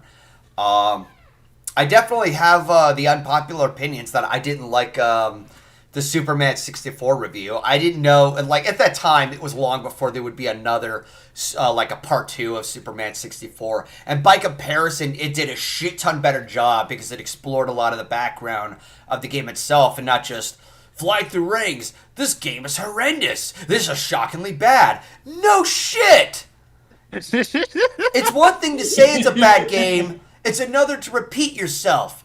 Offer the actual critique, because that's how his videos worked in his other episodes. He dives into them all the time. Like, when it comes to Superman 64, he talks about it every once in a while, but he just continues talking about the rings with a few weird glitches. But he keeps saying, oh, this game is horrendous. It's like, yeah, we know.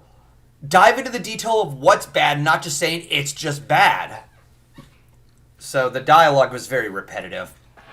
The ending segment was cool, though, where he takes the cartridge and chucks it into the sun. Here's a wholesome question. What's your favorite thing about each of her friends in the call? Oh. Yeah, freaking compliment me, Golden. Go ahead. Do it. You won't.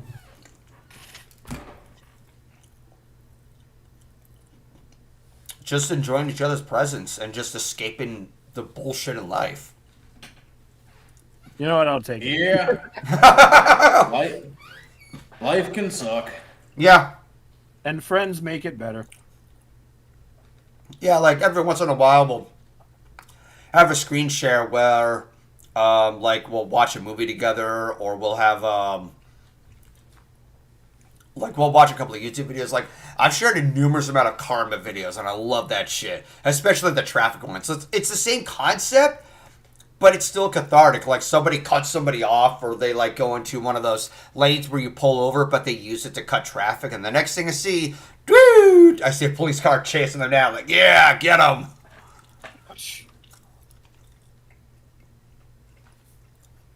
Yeah, just generally anything.